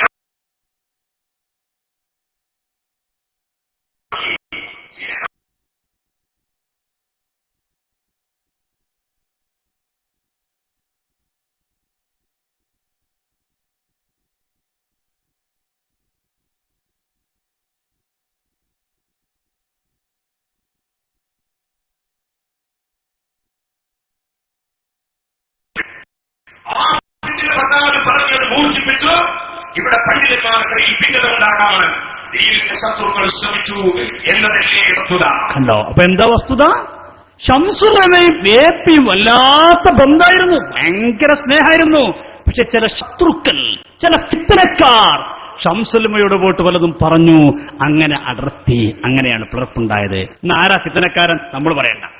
ആരാ ഫിത്നക്കാരൻ? ഇവരെന്നെ പറയട്ടെ. നോക്കൂ നിങ്ങൾ, എന്താ പിളർപ്പിന്റെ കാരണമെന്ന് നമ്മൾ അരിഷ്ടക്കുപ്പി പറഞ്ഞു കേട്ടോളെ. ആരാ അരിഷ്ടക്കുപ്പി? നമ്മുടെ PK സഖാഫി ഇരിങ്ങല്ലൂര്. ഞാൻ അങ്ങനെ പറയുന്നത് ഇവർക്കിടയിൽ അങ്ങനെ ഇപ്പൊ പ്രയോഗിക്കണം കേട്ടോ. ഇവരിന് അവർക്കിടയിൽ അരിഷ്ടക്കുപ്പി, സ്വപ്നജീവി, അങ്ങനെ കുറെ ലോഡ് ഭാഷയുള്ള SSFർക്ക് പെട്ടെന്ന് മനസ്സിലാക്കാൻ വേണ്ടി ആ പേര് പറഞ്ഞത്. PK സഖാഫി ഇരിങ്ങല്ലൂർ പറയുന്നു എന്താ പിളർപ്പിന് കാരണം? അദ്ദേഹം പറയുന്നു ശംസുൽ ഉലമക്ക് സുന്നത്ത് ജമാഅത്തിൽ താല്പര്യമുണ്ടായിരുന്നില്ല. സമസ്തയുടെ പ്രഖ്യാപിത നയത്തിൽ നിന്ന് ശംസുൽ ഉലമ മാറി ചിന്തിച്ചതുകൊണ്ടാണ് കാന്തപുരം ഉസ്താദിനും ഉള്ളാളും തങ്ങൾക്കും സമസ്ത കേരള ജമിയത്തുൽ ഉലമയെ പുനഃസംഘടിപ്പിക്കേണ്ടി വന്നത്. പേരോട് പറഞ്ഞെന്താ? ചില ആൾക്കാർ ഫിത്തന ഉള്ളിൽ കൂടി പറഞ്ഞതാണ്. അപ്പൊ ആരാ ഫിത്തന ഉണ്ടാക്കിയത്? ഇവരന്റെ ഫിത്തനക്കാർ. ഇപ്പൊ ഇവരെന്നെ തുറന്നു പറയുന്നു, പഴയ കാലത്ത് നമ്മളെ സഖാഫി പ്രസംഗിച്ചു നിൽക്കും. നിങ്ങൾ സഖാഫി വലിയ കറാമത്തിന്റെ ഉടമയാണ്. എപ്പോ നോക്കുമ്പോഴും അരയിൽ ഒരു അരിട്ടക്കുപ്പി പകുതി പൊളിച്ചു വെക്കാറുണ്ടത്രേ. ഭയങ്കര കറാമത്തിന്റെ ഉടമയാണ്. ഞാൻ അന്നിപ്പോ കേൾപ്പിക്കേണ്ട സമയമല്ല ഇതിട്ടോ, ഒക്കെ പറഞ്ഞ് കേൾപ്പിക്കാൻ സമയം ഉണ്ടാവില്ല. പറയട്ടെ. പ്രിയപ്പെട്ട സഹോദരന്മാരെയും ഞാൻ പറയാം, യഥാർത്ഥത്തിൽ മുസ്ലിങ്ങളുടെ പെട്ടെന്നുള്ള നിലപാടുമായി, അതായത് സമസ്തയുടെ ഔദ്യോഗിക നിലപാടിന്റെ ബിന്ദമായി അദ്ദേഹം അന്നത്തെ മുസ്ലിം ലീഗിന്റെ രാഷ്ട്രീയ താൽപര്യ നിലപാടിലേക്ക് അദ്ദേഹം പോവുകയും ആ നിലപാടിലേക്ക് സമസ്തയെ കൊണ്ടുപോകാൻ ശ്രമിക്കുകയും ചെയ്തപ്പോൾ സമസ്തയുടെ ജമിയത്തുലമയിലും ഷാവറയിലേക്ക് ആളുകൾക്ക് അത് രസിച്ചില്ല. മാത്രമല്ലോ അബുൽ ഹസൻ അശ്അരി റളിയല്ലാഹു അൻഹു അദ്ദേഹത്തിന്റെ ഉസ്താദായിരുന്ന ജുബായി അസീദും ശരിയെന്ന് കണ്ടപ്പോഴാണ് അബുൽ ഹസൻ അശ്അരി റളിയല്ലാഹു അൻഹു അദ്ദേഹത്തിന്റെ ശക്തമായ വന്നത് സ്വന്തം ഉസ്താദിനെ രംഗത്തുകൊണ്ട് അതൊക്കെ ചരിത്രപരമായ ആവശ്യമുള്ള കാര്യമായി തീർന്നുകൊണ്ട് എന്താ പറഞ്ഞ അതിനിടെ കൂടി പറഞ്ഞ വാക്കെന്താ? ശംസുൽ ഉലമക്ക് വഴിതെറ്റിയപ്പോൾ ശംസുൽ ഉലമയുടെ ശിഷ്യനായ കാന്തപുരം AP അബൂബക്കർ മുസ്ലിയാർ സമസ്തയെ പുനഃസംഘടിപ്പിച്ചു. ഏതുപോലെ? ജുബ്ബായി എന്ന് പറയുന്ന മുഅ്തസിലി പണ്ഡിതന് വഴിതെറ്റിയപ്പോൾ അദ്ദേഹത്തിന്റെ ശിഷ്യനായ അബുൽ ഹസൻ അശ്അരി റളിയല്ലാഹു അൻഹു മഹാനവറുകൾ മറ്റൊരു പ്രസ്ഥാനത്തിലേക്ക് പോയതുപോലെ, അല്ലെങ്കിൽ ജുബ്ബായിൽ നിന്ന് വഴിമാറി ചിന്തിച്ചതുപോലെ അബുൽ ഹസൻ അശ്അരി റളിയല്ലാഹു അൻഹു ജുബ്ബായിയാകും തന്റെ ഉസ്താദിനോട് ഇവിടെ പറഞ്ഞ പോലെയാണ് കാന്തപുരം ശംസുൽ ഉലമയോട് ഇവിടെ പറഞ്ഞത്. സുബ്ഹാനല്ലാഹ്. ലോകം കണ്ട വലിയൊരു മുഅ്തസിലി പണ്ഡിതനോടാണ് ആരെ തുല്യപ്പെടുത്തുന്നത്? ശംസുൽ ഉലമയെ അന്ന് തുല്യപ്പെടുത്തിയത്. ജുബ്ബായിക്ക് വഴിതെറ്റിയതുപോലെ ശംസുൽ ഉലമക്കും വഴിതെറ്റി. അപ്പോൾ അബുൽ ഹസൻ അശ്അരി റളിയല്ലാഹു മാറി ചിന്തിച്ചതുപോലെ കാന്തപുരം AP അബൂബക്കർ മുസ്ലിയാരും മാറി ചിന്തിച്ചു. കണ്ണുകൾ എത്ര ഗൗരവമാണ്, എത്ര ഗൗരവമാണ് ആ പറഞ്ഞ വാക്ക്. സത്യത്തിൽ കാന്തപുരത്തിന്റെ ഉസ്താദാണ് ശംസുൽ ഉലമ അല്ല, കാന്തപുരത്തിന്റെ ഉസ്താദിന്റെ ഉസ്താദ്. വഴിതെറ്റിയ ആരൊക്കെ വഴിതെറ്റി? ഇയാൾ പറഞ്ഞ് ശരിയാണ് സമ്മതിച്ചു കൊടുക്കുകയാണെങ്കിൽ ശംസുൽ ഉലമക്ക് വഴിതെറ്റി. ഇയാൾ ഉസ്താദായ KK ഹസരത്തിന് വഴിതെറ്റി. KK ഹസരത്തിന്റെ ശംസുൽ ഉലമക്ക്, ശംസുൽ ഉലമയുടെ ഉസ്താദായ കണ്ണിയത്ത് ഉസ്താദിന് എന്ന് പറഞ്ഞാൽ പാപ്പാക്കും വഴിതെറ്റി, വല്യപ്പാക്കും തെറ്റി, വല്യപ്പാന്റെ വാപ്പാക്കും തെറ്റി, 3 തലമുറക്ക് തെറ്റി. പിന്നെ മനസ്സിലായതായിരിക്ക ഒരു കുസൃതിക്കാരനായ ചെക്കനിക്ക് മാത്രം അല്ലെ? ഒരു ചെക്കൻ കുസൃതിക്കാരൻ ചെക്കൻ വിളിച്ചിട്ട് വാപ്പ ശരിയല്ല, വല്യപ്പ ശരിയല്ല, ബാപ്പാന്റെ ബാപ്പ ശരിയല്ല, ബാപ്പാന്റെ വല്യപ്പ ശരിയല്ല, അതുകൊണ്ട് വാപ്പാനക്കെതിരിൽ ഞാൻ പുറത്തൊരു തറവാടുണ്ടാക്കുന്നു എന്നൊരു കുസൃതിക്കാരൻ പറയുന്നത് പോലെയല്ലേ കാന്തപുരം AP മുസ്ലിം പറഞ്ഞത്? എത്ര ഗൗരവം അടിച്ചു. ശംസുൽ ഉലമക്ക് വഴിതെറ്റിപ്പോയി. എന്താ കാരണം? ശംസുൽ ഉലമ വേദി പങ്കിട്ടു. ആരോടുകൂടെ? പുത്തനാശയക്കാരോടുകൂടെ. നിങ്ങൾക്കറിയില്ലേ ശൈഖുനാ ശംസുൽ ഉലമ എന്തിനാ മുതലക്കുളം മൈതാനിന്റെ പ്രിയപ്പെട്ടവരെ വേദി പങ്കിടേണ്ടവൻ എന്തുകൊണ്ടാ?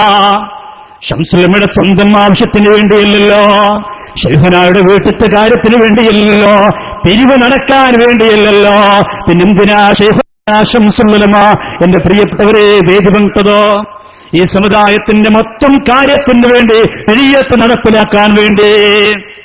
അന്ന് ശംസുൽ മാത്രമല്ല പങ്കെടുത്തത്, അന്നത്തെ മർക്കസിന്റെ പ്രസിഡന്റായ ഫസൽ പുക്കോയങ്ങളും പങ്കെടുത്തില്ലേ? എന്നിട്ട് ശംസുൽ ഉലമയെ കുറിച്ച് പറഞ്ഞു സുന്നത്തെ മാത്രം സ്മരിച്ചില്ല. ഈ പറഞ്ഞ വ്യക്തി നേരെ പോയത് എങ്ങോട്ടാ? കുവൈത്തിലേക്ക്. കുവൈത്ത് പോയിട്ട് എന്താ ചെയ്തത്?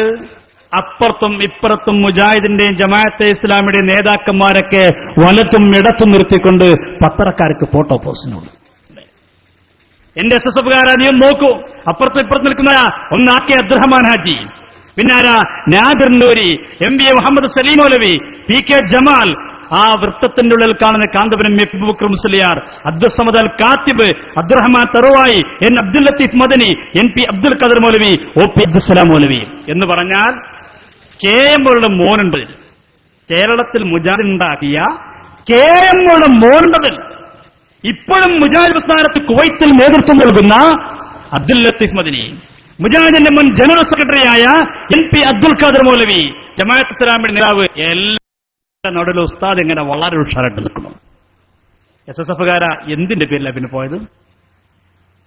അതിന് കാന്തപുരം മാത്രമാണോ? അല്ല, കാന്തപുരത്തിന്റെ അരുമ ശിഷ്യനും കാന്തപുരത്തിന്റെ മരുമായ മർക്കസിന്റെ ജനറൽ മാനേജറുമായ CYC അദ്ദേഹം പങ്കെടുത്തില്ലേ?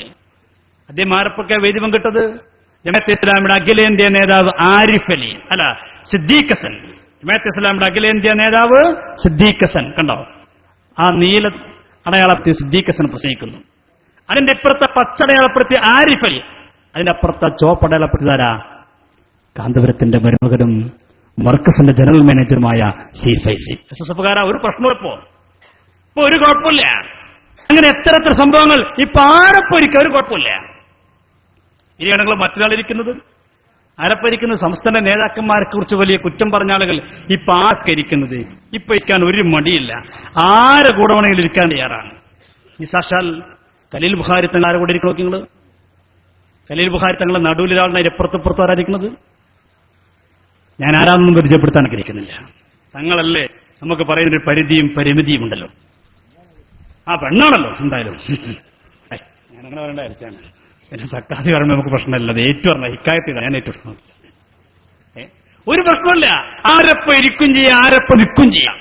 ഇനി അവരെ കൂട്ടത്തെ ഉജ്ജ്വല പ്രഭാഷകൻ, അദ്ദേഹം പരലോകത്തിന് വേണ്ടി മനുഷ്യച്ചങ്ങ തീർത്തോണ്ടോളി. സുന്നീസ് നടപ്പിലാക്കാൻ വേണ്ടി സുന്നത്ത് ജമാഅത്ത്, അതിനിടയിൽ ഒരാളും പോകരുത്, അതിന്റെ കോട്ടം വരെ നിൽക്കാൻ വേണ്ടിയിട്ട് അദ്ദേഹം മനുഷ്യച്ചങ്ങര തീർത്തു. കണ്ണുങ്ങള് ആരാക്കരുത്? നമ്മളെ മുള്ളൂർ കരമുദ് അലി സഖാഫി. അയാൾ മനുഷ്യച്ചങ്ങര തീർത്തല്ല, അയാളെ കയ്യെവിടെ കാണികള്? എത്ര ആൾ അപ്പുറത്തിപ്പുറത്ത് നമ്മളെ ബാലൻ വൈദ്യുതി മന്ത്രി, മുൻ വൈദ്യുതി മന്ത്രി ഇപ്പുണ്ട്. ഉസ്താദിന് അവിടെ പോയി നിൽക്കാമെന്നല്ലോ. അതിനിപ്പുറത്ത് എത്ര ആൾക്കാരുണ്ട്? ഉസ്താദ് കിട്ടിയ ചാൻസ് ഉപയോഗപ്പെടുത്തി ചെങ്ങലാണ് ക്ലിയർ ആക്കിയത്. ഒരു കുഴപ്പമില്ല. SSF-കാരാ ഒന്ന് കണ്ണ് തുറന്ന് നോക്ക്. എന്നിട്ട് ഇവരാ പറയണത് സമസ്തക്ക് രാഷ്ട്രീയം. സമസ്തക്ക് രാഷ്ട്രീയം ഞങ്ങൾക്കുണ്ടതൊന്നും നിങ്ങൾ പറയിപ്പിക്കരുത്. ഞങ്ങളിതൊന്നും പറയാൻ ആഗ്രഹിച്ചില്ല. എന്തൊക്കെ പറയണം? ഇവിടെ വന്നപ്പോ ഇവരൊക്കെ പറയാൻ പറഞ്ഞ വിഷയം മാത്രം ഞാൻ പറഞ്ഞു പോകുന്നത്.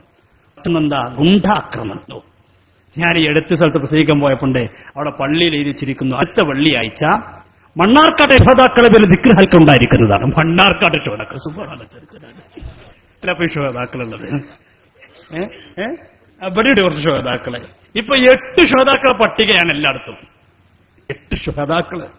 ആരാ? ഷഹീദ് കുഞ്ഞംസു, ഷഹീദ് കുഞ്ഞബ്ദു, ഇതൊക്കെ ഷുഹദാക്കള്. നിങ്ങൾ അറിയണം, മണ്ണാർക്കാട്ടെ സംഭവത്തിന്റെ പേര് പറഞ്ഞിട്ട് കേരളത്തിലുടനീളം ഷുഹദാക്കളെ സൃഷ്ടിച്ചതാണ് ഞങ്ങൾ എന്നൊക്കെ പറഞ്ഞിട്ട് സമസ്ത കേരള ജംഇയ്യത്തുലമയുടെ നേരെ ഗുണ്ടാക്രമണം ആരോപിക്കുന്ന ആളുകൾ. എന്താ മണ്ണാർക്കാടുണ്ടായത്? നിങ്ങൾ മണ്ണാർക്കാട് നോക്കൂ. നിങ്ങൾ അവിടെ എന്താ സംഭവിച്ച ആർക്കും അറിയാം. അവിടെ എന്താ സംഭവിച്ചത്? മണ്ണാർക്കാട് 2 ആൾ വധിക്കപ്പെട്ടു. നമ്മളതിനൊരിക്കലും അംഗീകരിക്കുന്നില്ല. അഭിനയിക്കപ്പെടേണ്ട കാര്യമാണ്. നമ്മളിൽ ദുഃഖിക്കുന്നു. 2 ആളുകൾ മരണപ്പെട്ടു, ഒരാൾ ഇന്ന് ശേഷിക്കുന്നു. ശേഷിക്കുന്ന ആളോട് പിറ്റേ ദിവസം പോലീസുകാരൻ ചോദിച്ചല്ലോ എന്നാ പ്രശ്നം. അദ്ദേഹം തീർത്തു പറഞ്ഞു, ഇത് മതപരമായിട്ടൊരു വിഷയത്തിലില്ല, മതപരമായിട്ടൊരു പ്രശ്നത്തിലില്ല. ആര് പറയുന്നു? ശേഷിക്കുന്ന വ്യക്തി പറയുന്നു. പിന്നെന്താണ് പ്രശ്നം? പിന്നെ രാഷ്ട്രീയമുണ്ടോ? അതുമല്ല. പിന്നെന്താ പ്രശ്നം? ഈ പറയപ്പെടുന്ന 3 ആളുകളും ഒരു ബാപ്പാന മക്കളാ. ഞാൻ ചോദിക്കട്ടെ, APക്ക് പ്രശ്നമാണെങ്കിൽ എന്നേ 3 ആളുകൾ മാത്രം ആക്രമിക്കപ്പെട്ടത് ഒരു ബാപ്പാന മക്കളായ 3 പേർ? അല്ലാത്തവർക്കും അവിടെ APക്കാരില്ലേ? അല്ലാത്ത മറ്റു രാഷ്ട്രീയ കക്ഷികളോടല്ലേ? ഈ ബാപ്പാന്റെ മക്കളെ മാത്രം ആക്രമിക്കപ്പെടാൻ കാരണം എന്താ? ഒരു വ്യക്തിയുടെ 3 മക്കളെ മാത്രം.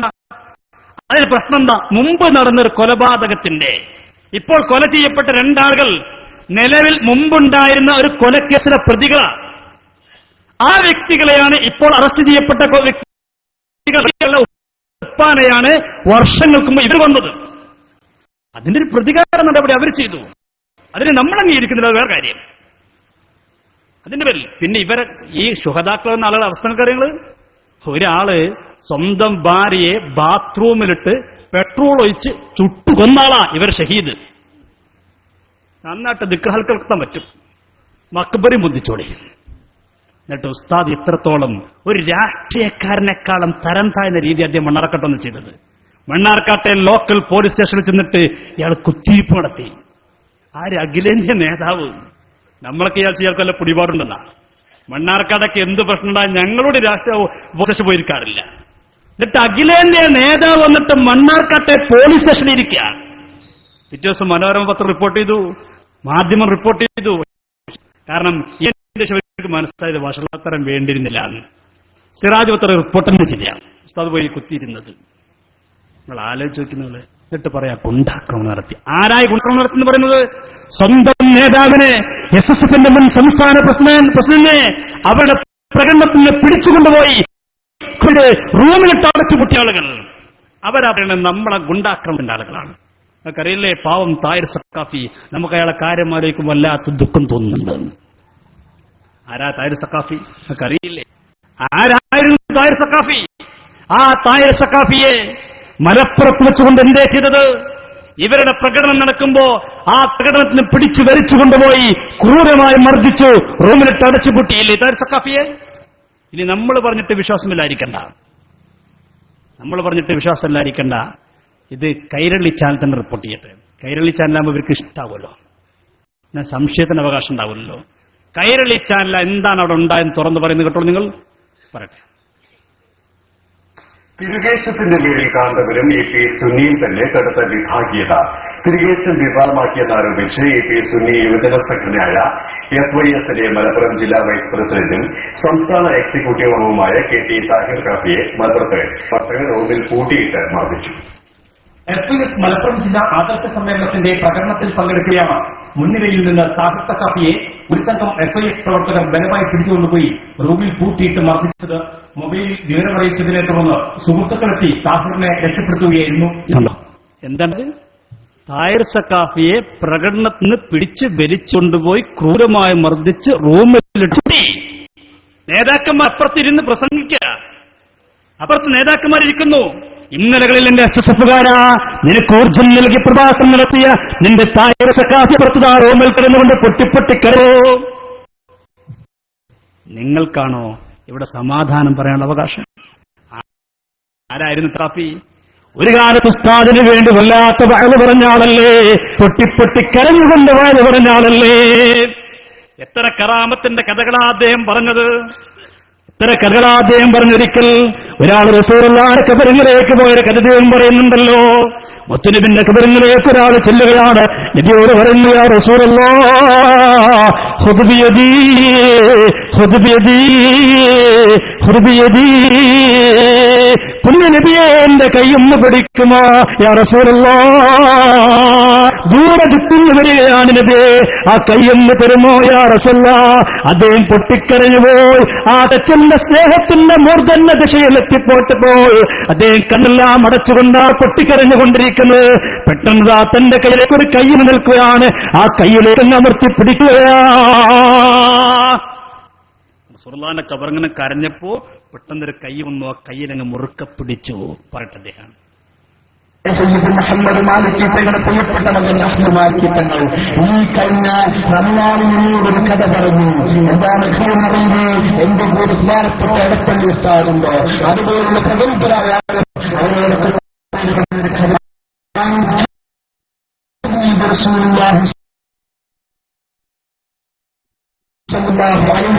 ത്തിന്റെ താരപ്പെട്ടി അല്ലാഹുവിന്റെ അബീബിന്റെ മുന്നിൽ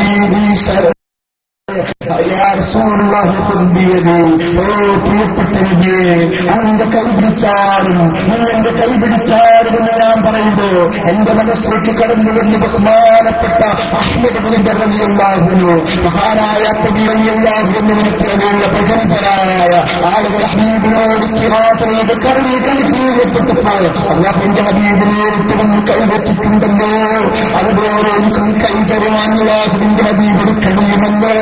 ഇത് ചിന്തിക്കുമ്പോൾ ഞാൻ ടെൻഷൻ മറന്നുപോയി. അങ്ങനെ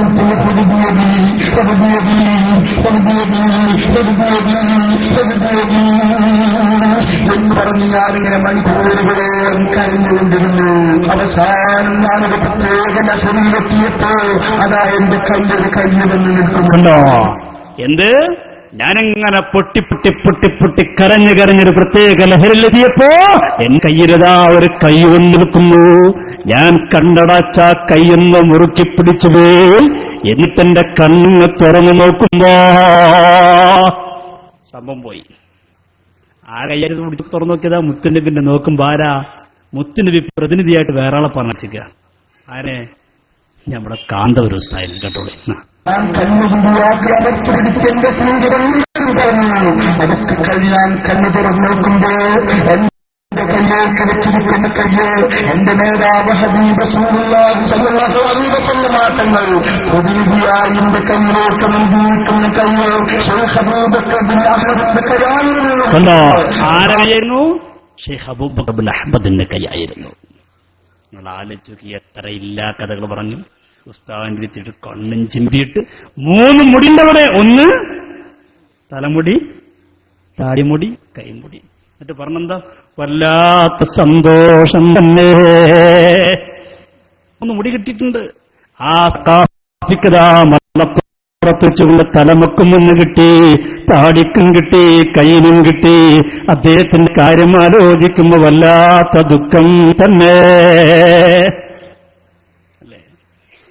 താരിഖ് സഖാഫി എന്നെ വിളിച്ചു ചോദിച്ചു, അല്ല സഖാഫി എന്താണ് സംഭവിച്ചത്? ഉസ്താദിന്റെ അടുത്തായിരുന്നു, വല്ലാതെ മദ്ഹ് പറഞ്ഞ ആളല്ലേ, എന്തേ പിന്നെ എനിക്ക് സംഭവിച്ചു? എന്തേ അടി കിട്ടാൻ കാരണം? അപ്പൊ ഉസ്താദ് പറയാണ്, താരിഖ് സഖാഫി പറയാം, അതെന്നെ കാരണം. ഏതെന്നെ? കാന്തപുരത്തിന്റെ വല്ല തന്നെ പ്രശ്നം. കേട്ടോളൂ.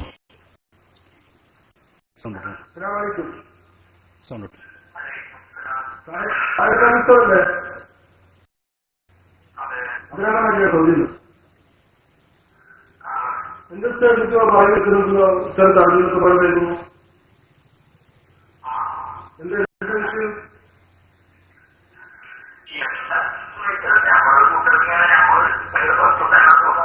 ഉത്സാഹത്തിലൊന്നും കുഴപ്പമൊന്നും ഉണ്ടാക്കില്ല, ഒരു പ്രശ്നം ഒന്നും ഉണ്ടായില്ല. ഉത്സാഹത്തിനെ കാന്തപുരത്തെ കുറിച്ച് മതങ്ങളെ പറഞ്ഞിട്ടില്ല എല്ലാവർക്കും. കുഴപ്പം ഏത് എസ്എഫുകാരാ? കേട്ടോ, താരിഖ് സഖാഫി പറയുന്നു. താരിഖ് സഖാഫിയോട് ചോദിക്കുന്നു, അല്ല താരിഖ് സഖാഫി, ഇന്നലകളിൽ ഉസ്താദിന്റെ മദ്ഹ് മാത്രം പറഞ്ഞ പാരമ്പര്യമല്ലേ താങ്കൾക്കുള്ളത്? എന്തിനാണ് താങ്കളെ ആക്രമിച്ചെന്ന് ചോദിക്കുമ്പോ എസ്എസ്എഫിന്റെ മുൻ സംസ്ഥാന അധ്യക്ഷൻ പറയുകയാണ്, അതാണ് പ്രശ്നം. ഏത്? ഉസ്താദിന്റെ മദ്ഹ് പറഞ്ഞതാ പ്രശ്നം. ഇന്നലകൾ പൊട്ടിപ്പൊട്ടിക്കൊണ്ട് ഉസ്താദിന് വേണ്ടി ഒരുപാട് എല്ലാ കഥകളുണ്ടാക്കിയില്ലേ? അത് തന്നെയാണ് ആക്രമിക്കപ്പെടാനുള്ള കാരണം. പറയുന്നത് ആരാ? എസ്എസ്എഫുകാരാ? SKSSFുകാരല്ല.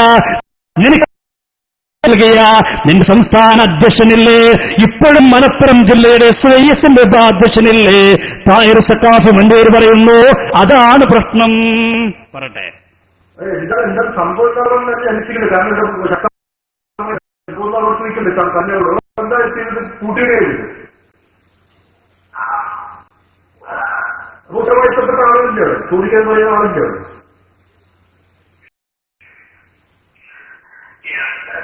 എന്താ ചെയ്യ? ഒരു സംസ്ഥാന നേതാവിന്റെ അവസ്ഥ ആലോചിക്കുങ്ങള്. ഒരു സംസ്ഥാന നേതാവ് പറയും, എന്താപ്പ ചെയ്യ, കിട്ടണ വാങ്ങല്ല, താടിക്കും തലമക്കും കയ്യിനും കിട്ടിയത് സന്തോഷത്തിൽ വാങ്ങി പോക്കറ്റിടല്ലാത്ത എന്താ ചെയ്യ? സ്വന്തം നേതാക്കന്മാർക്ക് പോലും സ്വാതന്ത്ര്യമില്ലാത്ത ഒരു സംഘടന ആളുകളാണ് സമസ്തയെക്കുറിച്ച്, SKSനെ കുറിച്ച് ഇപ്പോൾ ആരോപണം ഉന്നയിക്കുന്നത്.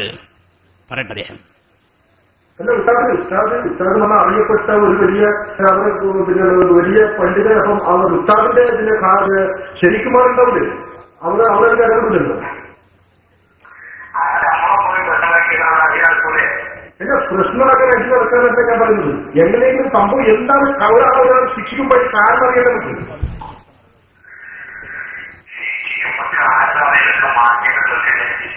കണ്ടങ്ങള് എന്താ പറഞ്ഞത്? ശിക്ഷിക്കപ്പെടുന്നതിന്റെ കാരണം പറഞ്ഞു താരിഖ് സഖാഫി. മറുപടി എന്താ? ശിക്ഷിക്കുന്നതിന്റെ കാരണമൊക്കെ പറയൽ മാന്യന്മാർക്ക് പറഞ്ഞതല്ലേ, അത് SSFന് വേണ്ടിയിട്ടില്ല. കാരണം ശിക്ഷിക്കലൊക്കെ അതൊക്കെ മാന്യന്മാർക്ക് പറഞ്ഞതല്ലേ. SSFുകാരാ കേട്ടോ, ഇന്നലകളിൽ നിന്റെ നേതാവായി നിന്റെ കൂടെ ഉണ്ടായിരുന്ന, നിനക്ക് ആവേശം നൽകുന്ന പ്രസംഗം നടത്തിയ സാക്ഷാൽ താരിഖ് സഖാഫി മഞ്ചേരി പറയുന്നു, മാന്യന്മാരില്ലാത്ത സംഘടനയാ. പറയട്ടെ, എന്തെങ്കിലും ഒന്നുകിൽ ദിശമാക്കിയ പോലെയോ അല്ലെങ്കിൽ മറ്റേ ലോകദേശത്തെ പോലെ അല്ലെങ്കിൽ രാമത്തിന്റെ പോലെ ഏതെങ്കിലും ഇതിന് തെറ്റ് ചെയ്തിട്ടുണ്ടെങ്കിലൊക്കെ ഇത്ര നാളും പിന്നെ കഥകൾ പുസ്തകത്തിന് പോയിട്ട് മതവും കാര്യങ്ങളും നല്ല രീതിയിൽ പറഞ്ഞ ഒരു വിവാദത്തിലും ഇടപെടാതെ ഒരാളെ പെട്ടെന്ന് മുറിയിലിട്ട് കൂട്ടുക എന്ന് പറഞ്ഞാൽ അതിന് കാരണമൊക്കെ ഉണ്ടല്ലോ. നിങ്ങൾ ഓരോട് ചോദിച്ചു നോക്കി. എനിക്ക് പറയാൻ പറഞ്ഞു മാന്യന്മാർക്ക് പറഞ്ഞതാണത്. അതില്ല, ഇനി വേണമെങ്കിൽ ഓരോട് ചോദിച്ചു നോക്കി. അപ്പോഴും ചോദിച്ചു ആരാണിത് പിന്നിലെ പ്രതി ആരാ കേട്ടോളൂ. ആരാണ് ഇത് ബാക്കിലാക്കിയ ആളുകളാണ് നിങ്ങളെക്കാളും വലിയ എക്സ്പെർട്ടുകാരാണല്ലേ? ആരാണ് ഇത് ബാക്കിലാണ് കളിക്കുന്നത്?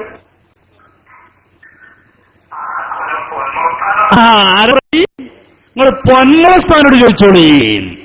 കണ്ടല്ലേ, ഇവരെ ഗ്രാൻഡ് മുഫ്തിയാണ്, ഇവരുടെ ഏറ്റവും വലിയ മുഫ്തിയാണ് പൊന്മ. തായരസക്കാജ് പറയുന്നു ഈ ആക്രമണത്തിന്റെ പിന്നിലെ ചാലകശക്തിയാരാ? സാക്ഷാൽ പൊന്മ അബ്ദുൽ ഖാദർ മുസ്ലിയാരാ. സുസഫുകാരാ, നിന്റെ ഗ്രാൻഡ് മുഫ്തിന്റെ ഇപ്പൊ തേർപ്പാടെന്താ? കുണ്ട. ഈ താസക്കാപ്പി പറയട്ടെ, പച്ച മലയാളത്തിൽ പറഞ്ഞാൽ കൊട്ടേഷൻ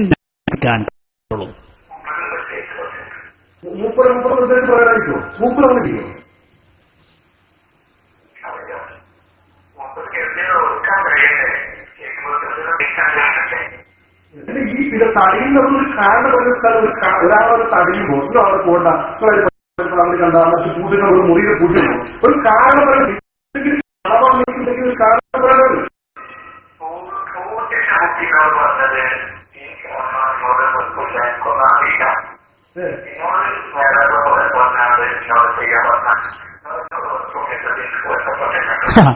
പൂട്ടിയിട്ട് കൂട്ടർന്നത് ഉസ്താദേ നേതാക്കന്മാർ പറഞ്ഞുകൊണ്ട്, വലിയ നേതാക്കന്മാരാണല്ലോ, അഖിലേന്ത്യാ നേതാക്കന്മാർ പറഞ്ഞാണല്ലോ, എന്നവർക്ക് ഞാൻ പൂട്ടിയിട്ടാണ്. ഉസ്താദിനോട് എനിക്ക് ഒരു എതിർപ്പില്ല, ഉസ്താദ് എനിക്ക് പൊരുത്തപ്പെട്ടു തരണം. എന്റെ കയ്യും പിടിച്ചിട്ടാ കുട്ടി പറഞ്ഞു ചെയ്തത്.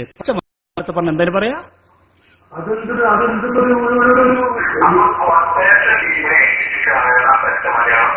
പച്ച മലയാളത്തിൽ പറഞ്ഞാൽ തായർ സഖാഫി കൊട്ടേഷൻ ടീമിനെ ഏൽപ്പിച്ചിരിക്കുകയാണ്. നിന്റെ സംസ്ഥാന നേതാവാണ് പറയുന്നത് എന്നെ കൊല്ലാൻ, എന്നെ ആക്രമിക്കാൻ, ഇല്ലായ്മ ചെയ്യാൻ വേണ്ടി നിന്റെ ഗ്രാൻഡ് മുഫ്തിയിലെ പൊന്മ അബ്ദുൽ ഖാദർ മുസ്ലിയാർ കൊട്ടേഷൻ ടീമിനെ ഏൽപ്പിച്ചു. ശുഹദാക്കളെ കൊണ്ട് നടക്കരുത്. എന്നിട്ട് പോരെ, അതല്ലേ നല്ലത്. അത് കഴിഞ്ഞിട്ട് മതിയല്ലോ. ഇതുണ്ടല്ലോ നിങ്ങൾ ഓരോരുത്തരെ ചവിട്ടി പുറത്താക്കി, ഓരോരുത്തരെ അകത്താക്കി. ഇപ്പൊ കാണാനില്ല. ഞാൻ നെട്ടിക്കൊണ്ടുപോകാൻ ആഗ്രഹിക്കുന്നില്ല. കസറിലിരിക്കുന്നവരൊക്കെ അതിനകത്ത് ചോദിക്കുന്ന ആൾക്കാരാണോ? നമ്മളെ പുറത്താൻ അടച്ചു ഞാനെ കണ്ട് നിർത്താൻ നിൽക്കണം. ആരെയുണ്ടെങ്കിൽ ഒന്ന് വരും ചോദ്യം. ആരെയിലുണ്ടെങ്കിൽ നമ്മളെ പ്രവർത്തകന്മാരോട് ലെറ്റർ കൊടുത്തവർക്ക് ഹാലളയിത്രേ. നമ്മളെ പ്രവർത്തകരോട് കത്ത് കൊടുത്ത് ക്ഷണിച്ചു, മാന്യമായിട്ട് ക്ഷണിച്ചപ്പോൾ ഇവർക്ക് ഭയങ്കര പ്രഷറും. നിങ്ങളുടെ സംഭവത്തിന് ഞങ്ങളിലോ നിങ്ങളുടെ മുഖത്തിനില്ല. ആരെ കൂട്ടരെ വെല്ലുവിളിച്ച് ഞങ്ങളാ അന്ന് വെല്ലുവിളിച്ച കോഴിക്കോട് ഞങ്ങൾ ഉസ്താദ് എവിടെ ഉസ്താദിനെ കാണാനല്ലോ. കോഴിക്കോട് കൊണ്ട് സാക്ഷാൽ പേരോട് സക്കാഫി വന്നാലും സംയാറാണ് ഏറ്റെടുത്തു. ഇപ്പൊ എവിടെ ഉസ്താദ് എവിടെ? പിന്നെ സംവാദം ഏറ്റെടുക്കാൻ ആകണ്ടായിരുന്നൊരു സാധു അതിനിപ്പോ കാണാൻ തന്നെയല്ല. അതിനെ കാണാൻ തന്നെയല്ല. പിന്നെ അന്ന് സംവാദത്തിന് മധ്യസ്ഥനായിട്ടൊന്നൊരു വ്യക്തി ഉണ്ടായിരുന്നു, അയാൾ ഇങ്ങോട്ട് പോരും ചെയ്തു. നിങ്ങൾ ആരാ സംഭവം നടന്നക? പേരോട് സക്കാഫി വെല്ലുവിളിച്ചില്ലേ കോഴിക്കോട്ടുനിന്ന്? നമ്മൾ ഏറ്റെടുത്തല്ലോ, മാന്യമായി ഏറ്റെടുത്തു. ഏറ്റു ഇന്നേ വരെ ഒരു അക്ഷരം ഉണ്ടാൻ പേരോടിന് അനുയായികളോ സാധ്യമായിട്ടുണ്ടോ? എന്നിട്ടുണ്ടോ ഇവിടുത്തെ കുട്ടികൾ സങ്കടം പറയാൻ ഞങ്ങൾ പോയിട്ട് കത്ത് കൊടുത്തപ്പോൾ സ്വാഭാവികമാണ്. ഹാലളകിയ പിന്നെ അങ്ങനെ തന്നെയല്ലേ. പേരോടിന്റെ അവസ്ഥകൾ ഉണ്ടോളി. ഇവിടുത്തെ കുട്ടികളുടെ അവസ്ഥ കേട്ടോളൂ. പഠിക്കാതെ ഇൽമു പഠിക്കാതെ ഈ പ്രസ്ഥാനത്തെ നേരിടുമെന്നാണ് ഞാൻ ഓർമ്മപ്പെടുത്തുന്നു. ഇത് ആലിമീങ്ങൾ നയിക്കുന്ന പ്രസ്ഥാനമാണ്, ഏതെങ്കിലും കുട്ടികൾ നയിക്കുന്ന പ്രസ്ഥാനമല്ല. അതുകൊണ്ട് ആലിമീങ്ങൾ നയിക്കുന്ന ഈ പ്രസ്ഥാനത്തെ നിങ്ങൾക്ക് നെയ്യൂക്കൊണ്ടോ എസ് കെ ആയാലും ശരി, അതിന്റെ മുതുതലയാണെങ്കിലും ശരി, കിതാബ് വെച്ച് ചർച്ച ചെയ്യാൻ തയ്യാറുണ്ടോ എന്ന് ആഗ്രഹിക്കാനുണ്ട്. തയ്യാറുണ്ട്. പേരോട്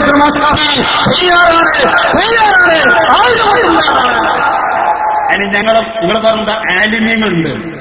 ഞങ്ങളെ മൂട്ടെ കൊല്ലാൻ ഞങ്ങളാരും അലക്കെടുക്കാറില്ല. ഞങ്ങൾ മതി. SKSSF എന്ന് പറഞ്ഞാൽ SKSSFന്റെ ഉപസമിതിയായ ഇസ്തിഖാമ തയ്യാറാണ്. പേരോട് തയ്യാറുണ്ടോ? വേണമെങ്കിൽ മലവ കോഴിക്കോട് വെച്ചതാണ്, പാലന്തോട് വെച്ചതാണ്, സാക്ഷാൽ പേരോട് സക്കാഫിയുടെ പേരോട് വെച്ചതാണ് നിങ്ങൾ തയ്യാറാണ്. എഞ്ചൂക്കുണ്ടോ അല്ലേ? നമ്മൾ എത്ര പറഞ്ഞു നോക്കി, ഒരാൾ തയ്യാറായിട്ടില്ല. നീ ഇവിടെ വെച്ചോ, ഞങ്ങൾക്കിപ്പോ വെല്ലുവിളിച്ച് മടുത്തു. അതങ്ങനെ പറയണിപ്പോ. എത്ര സ്ഥലത്ത് ഞങ്ങൾ ചോദിച്ചു, തയ്യാറുണ്ടോ?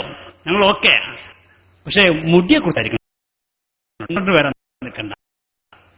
ആ മുടിയെക്കുറിച്ചൊരു സംവാദം നടത്താൻ ഈ പ്രദേശത്തെ എസ്എസ്എഫുകാർ തയ്യാറാണെങ്കിൽ ഞങ്ങൾ 1000 വട്ടം ഒരുക്കമാണ്.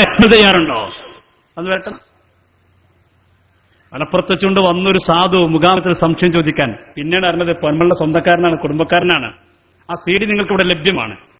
മലപ്പുറം CD, അത് കാണേണ്ട CD-യാണ്. മലപ്പുറത്ത് നടന്ന മുഖാമുഖത്തിന്റെ CD, വളരെ നല്ലൊരു CD. പൊന്മൾ അബ്ദുൽ ഖാദർ മുസ്ലിയാരുടെ കുടുംബക്കാരൻ നേരിട്ട് ചോദിച്ചു മുടിയെക്കുറിച്ച്. അതിന് വ്യക്തമായ മറുപടി നൽകിയ നല്ലൊരു CD. നിങ്ങൾക്കത് കണ്ടിരിക്കണം. സന്ദർഭം 2 DVD-യാണ്, ഒരുപാട് പ്രഭാഷണങ്ങൾ.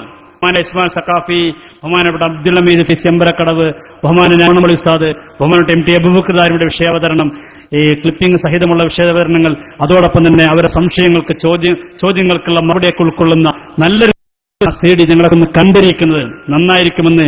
2 DVD-യാണ്, ഒരുപാട് മണിക്കൂറോളം നീണ്ടു നിൽക്കുന്ന 2 DVD ഉൾക്കൊള്ളുന്ന ആ CD, ആ പ്രോഗ്രാം നിങ്ങൾ കണ്ടിരിക്കുന്നത് നന്നായിരിക്കുമെന്ന് സാന്ദർഭികമായിട്ട് ഞാൻ തന്നെ ആഗ്രഹിക്കുകയാണ്.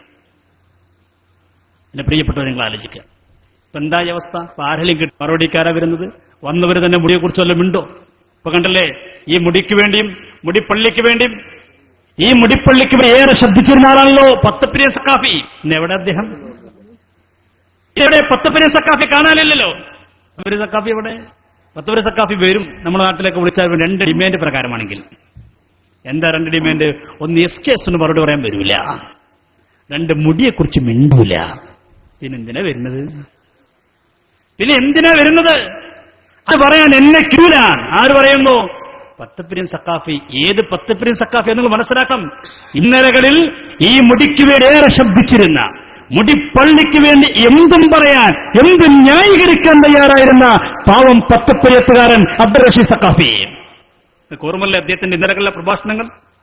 ഇന്നലകളിൽ എന്താ പ്രസംഗിച്ചത്? മുടിപ്പള്ളിക്ക് വേണ്ടി എന്താ അദ്ദേഹം പ്രസംഗിച്ചത്? അദ്ദേഹം പറഞ്ഞു, ഈ പള്ളി ഉയർന്നു വരുന്നതിലുള്ള അസൂയ കൊണ്ടാണ് SKSFകാർ പള്ളി എതിർക്കുന്നത്. എന്താ അസൂയ? ഈ പള്ളി വന്നാൽ കുറച്ചു കാലം കഴിഞ്ഞാൽ ക്വസ്റ്റ്യൻ പേപ്പർ വരുത്തരേ സ്കൂള്.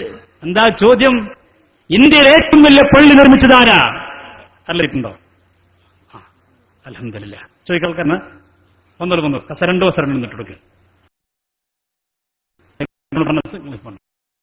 2 ആളുകൾ എത്തിയിട്ടുണ്ട്. വലിയ നിങ്ങൾ വന്നതിനെ സർവാത്മ സ്വാഗതം ചെയ്യുകയാണ്. നല്ല കുട്ടികൾ, അൽഹംദുലില്ലാഹ്. എല്ലാവരും ഇരിക്കും. നമ്മുടെ SKSന്റെ പ്രവർത്തകന്മാർ മാത്രം ഒരു ചുറ്റും നിൽക്കുക, വേറെ ആരും ഒപ്പം നിൽക്കരുത്. നമ്മുടെ SKSന്റെ പ്രവർത്തകന്മാർ മാത്രം ഒരു ചുറ്റും നിൽക്കുക. അവർക്ക് ഒരു പ്രയാസം ഉണ്ടാവരുത്. നമ്മൾക്ക് ചോദ്യം വന്ന അവരെ നമ്മൾ സർവ്വനം, അവരെ വേണ്ടുന്ന സംശയങ്ങൾ ചോദിക്കാൻ അവർക്ക് അവസരം കൊടുക്കണം. അവരെ പ്രയാസപ്പെടുത്തുന്ന ഒരു വാക്കോ ശൈലിയോ ഒരു പ്രവർത്തനം ആരുടെ ഭാഗത്തുനിന്നുണ്ടാവരുത്. നമ്മുടെ പ്രവർത്തനം മാത്രമേ നിൽക്കാൻ പറ്റുള്ളൂ. വേറെ ആരും ഒന്നുകൂടി അവസരം മുന്നിൽ കിട്ടുള്ളൂ.